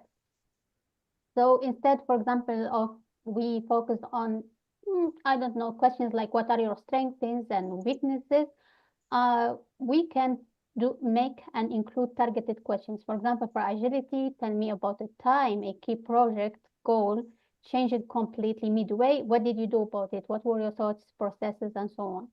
It goes same for creativity or risk taking and so on. But there is another side about human resources. You have the employees. It's not only about hiring them because you are managing employees. So not necessary that you have employees that are ready for that, but you can a bit also empower and enhance certain characteristics in your workforce. For example, instead, we have a trainings in jobs. It can be training for like using the CRM. It can be training for using the new software and so on. At the same time, we can include other type of trainings that help us to go beyond talking about traits to observe on them. That's better in my opinion to have more idea. For example, we can have simulations like this, how the training goes. Like you have 30 minutes here is a new conflicting market data report that invalidates our current strategy with your team. I mean, there will be other candidates and so on. Draft a new set core of priorities and present them. This can, what we look for here is who frames the problem, who listens and builds on other ideas, who comfortable pivoting without a perfect plan is just something new. When you know your employees like this, in certain contexts, in certain crises, you know who to put where, and you can build readiness for your employees in such situations. Yeah, also, I mean, nowadays there is a tendency, like I have seen it in many recruitments that, for example, they include personality tests and so on. It's one of the parts, but like I said, all these can be combined. But this is the challenge. I think us also researchers, we can help with this. In the future points in my slide, I mentioned that maybe we need, for example, to, I call it measuring the in material. For example, new metrics for leadership and innovation. Maybe we are now in the time that we need to update and we search more and create new metrics to measuring these things. I hope that I could help. Okay, thank you, Miss Yasmin. We also have another participant here that I want to ask. Elizabeth Keisha, can you speak up? Good afternoon. Thank you for the opportunities. My name is Elizabeth Keisha Alvina from Management Studies Program. I have two questions. First question is for Dr. Yuni. AI adoption often face resistance from both employees and leaders. What strategies would you recommend to build trust and readiness when implementing AI-based performance system? And my other question is for Ms. Yasmin. You have both academic and industry experience. How do you think collaboration between researchers and practitioners can better shape leadership development programs in this era of constant change? Thank you. All right, thank you, Keisha. So I will give the first opportunity to Dr. Yuni. So the question is regarding the strategy that you recommend to build trust and readiness when implementing AI-based performance system. Okay, thank you for the question. Good questions. There are few strategy I can come up with. Number one, of course, if you are the owner of the business or you are the manager, senior manager, you want to use AI tools, and that AI tools usage will affect a lot of people. Of course, it is important that you introduce the system or the AI tools properly. So introduction is the is the is the essential important step in the process. So that's the first strategy that you have. What kind of training, right? The introduction will involve training. Why people try to say no to use AI tools? So especially if it is used for performance evaluation, right? Because then people will think, why am I being evaluated by a machine, right? By a system, not by a human, not by a manager. So you have to, in the introduction step, you have to clearly inform your employees the why. So answer the why it is important for the company and for the employee. So you can't look at the importance of using it from just the organization or the company's perspective. You have to look at it from the employee's perspective as well. Okay. If they believe, if they can be convinced that the use of the system will make the process fairer, less biased, and they can get the benefits in the future by addressing what was or were the weaknesses in the past, and that can be avoided by AI usage. So people will feel that, oh, this is actually an improvement of the current process. So you have to build trust during the introduction, and you have to convince them that this is a necessary step. Okay, not just because you want to follow the trend, okay, or increase your reputation by using it, but you need to make sure in the introduction process that they understand the benefit for the company and also for them. Okay, for example, in terms of performance evaluation. After the introduction, okay, introduction probably is just the concept of how to make sure that they can value the system, the AI tool or the AI system, and then the implementation. In the implementation, you need to train them before the implementation. Actually, you have to train them so they are familiar with it. It's not actually like probably the student you already experience things like ChatGPT, right? When we when we heard it firstly, it feels scary, isn't it? Oh, we talk with a machine learning. We communicate with a machine learning. However, as we are familiar, we are using it more often, frequently. We are becoming familiar with how it works, and we are building our confidence that, oh, if we do it properly, if we know how to do it, it's actually can give us benefits, can make our job faster. Can we especially with ChatGPT, you can use it for brainstorming, right? So that the knowledge that you don't have at the moment can be broadened. Brainstorming, right? So that's the easy one. So before the implementation, you need to do a lot of training so that they understand the benefit. Yes, number one. Number two, they experience the benefit. and they don't know they know what to do when they actually work with it. And then in terms of evaluation, you have to get feedback from them as well. That's a strategy. So maybe during the first try, they don't feel comfortable. They have a lot of challenges. As I said earlier, the use of AI tool may be, challenging for everyone. So get feedback from them. How do you feel about using this? Did you get any benefits from it? Do you want it to be improved? How do you think we can improve the usage of this system? So if we ask for their participation, we we engage with them, we have a lot of their involvement in the process. We can reduce that level of rejection from the employees or your managers. I think that's my answer. Thank you. Yeah, thank you, Dr. Yuni. Okay, the next one is for Miss Yasmin. It's regarding the collaboration between researcher and practitioner that can better shape leadership development program in the era of constant change. Yes, definitely the cooperation is very important, very needed, and very encouraged. Actually, it can be from let's take two sides. First of all, the point of view of the manager side, the practice side, and it's like cooperation and influence and the research. I can give you an example of my case.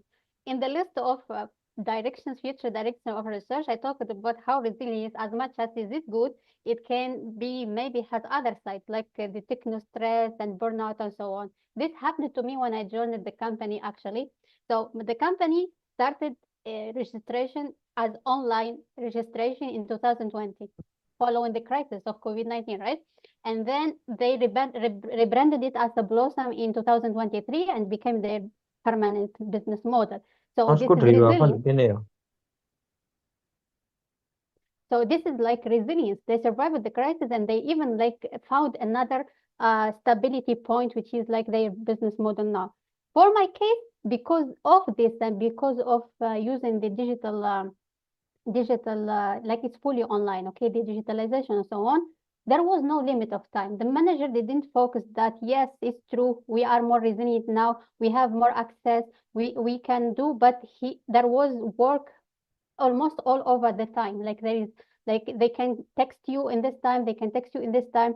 I felt burnout and I even reached the point that I want to leave. And I told them. And then they noticed it finally and focused that you are dealing with the humans here. Like it's not different. Online or offline is the same. So they made more like specific and strict time management and so on. And things became better and remained with them till now. It has been 2 years now. So from the other side is the researcher side. So the researchers, they can find metrics, other ways.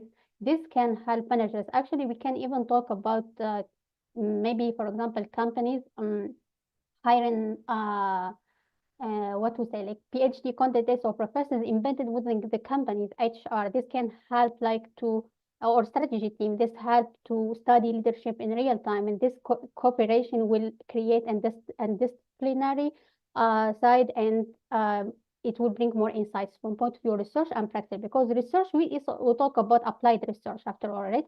And for example, we talked about earlier the possibility to do crisis simulations. Researchers here and managers can co-facilitate these simulations. For example, researchers, they can be observing the leadership traits that emerge and managers provide in the real world context. So I think they go really hand in hand indeed, yes.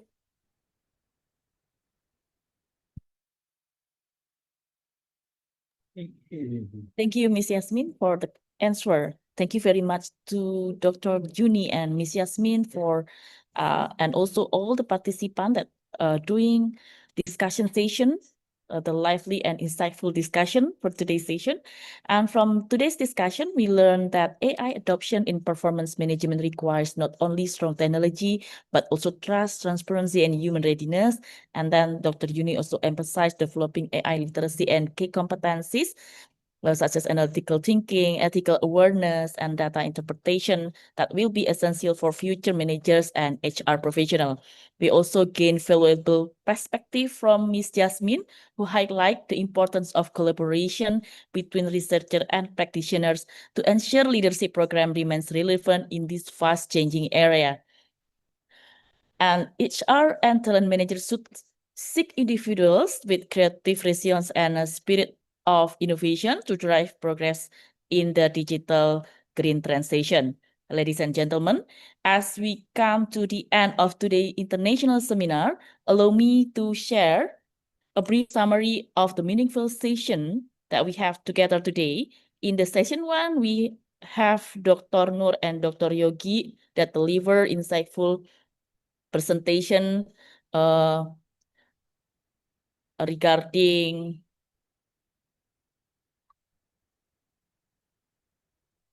yeah.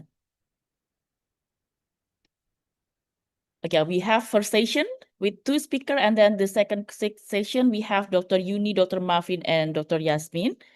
And then through both sessions, we have gained valuable knowledge, exchanged diverse ideas, and strengthened our academic and professional collaboration. And now I give the floor back to the Master of Ceremony, Miss Ina.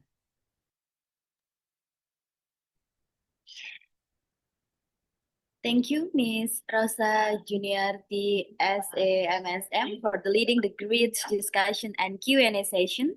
Your help has made this session more interesting and engaging.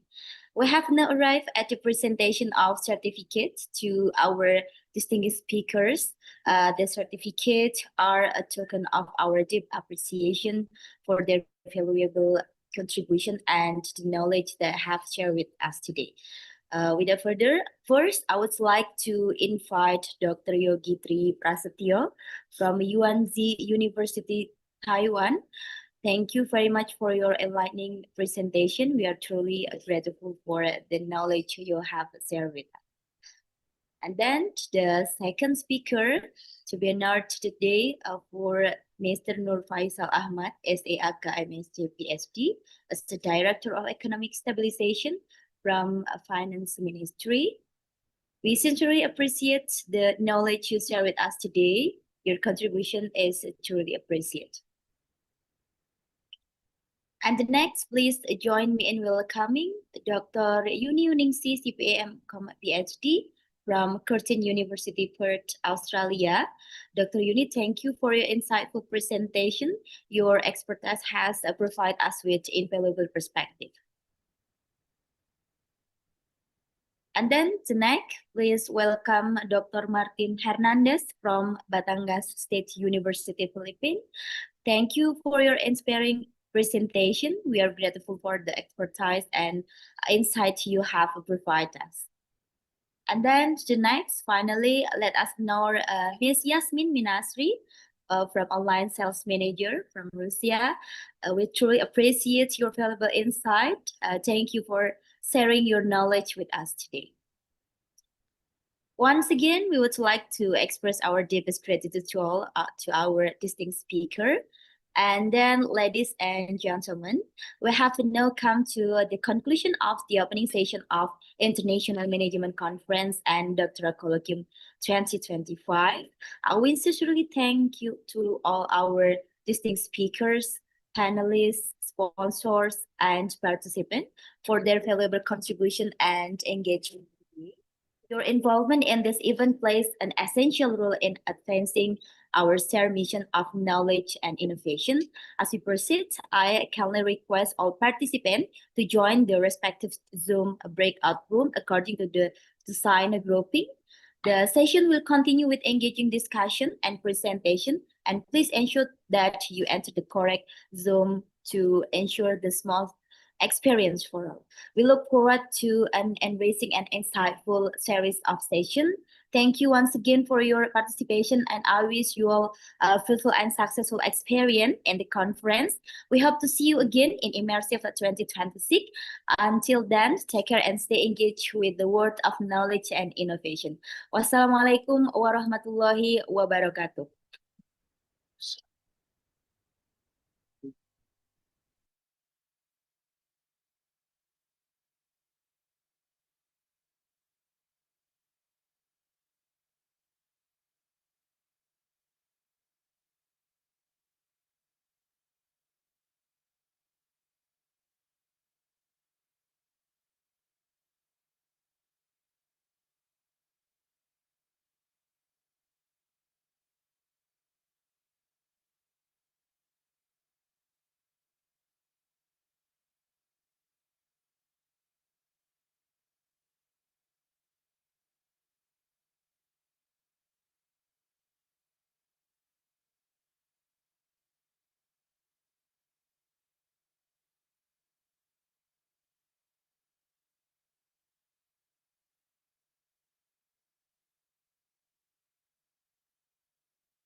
Okay. Assalamualaikum warahmatullahi wabarakatuh. So for those the participants who are actually being participate in our call for paper session, the breakout rooms I have opened. So the respective applicants may join the breakout rooms that have been provided by the committee. Okay, as your attention, we would like to thank you.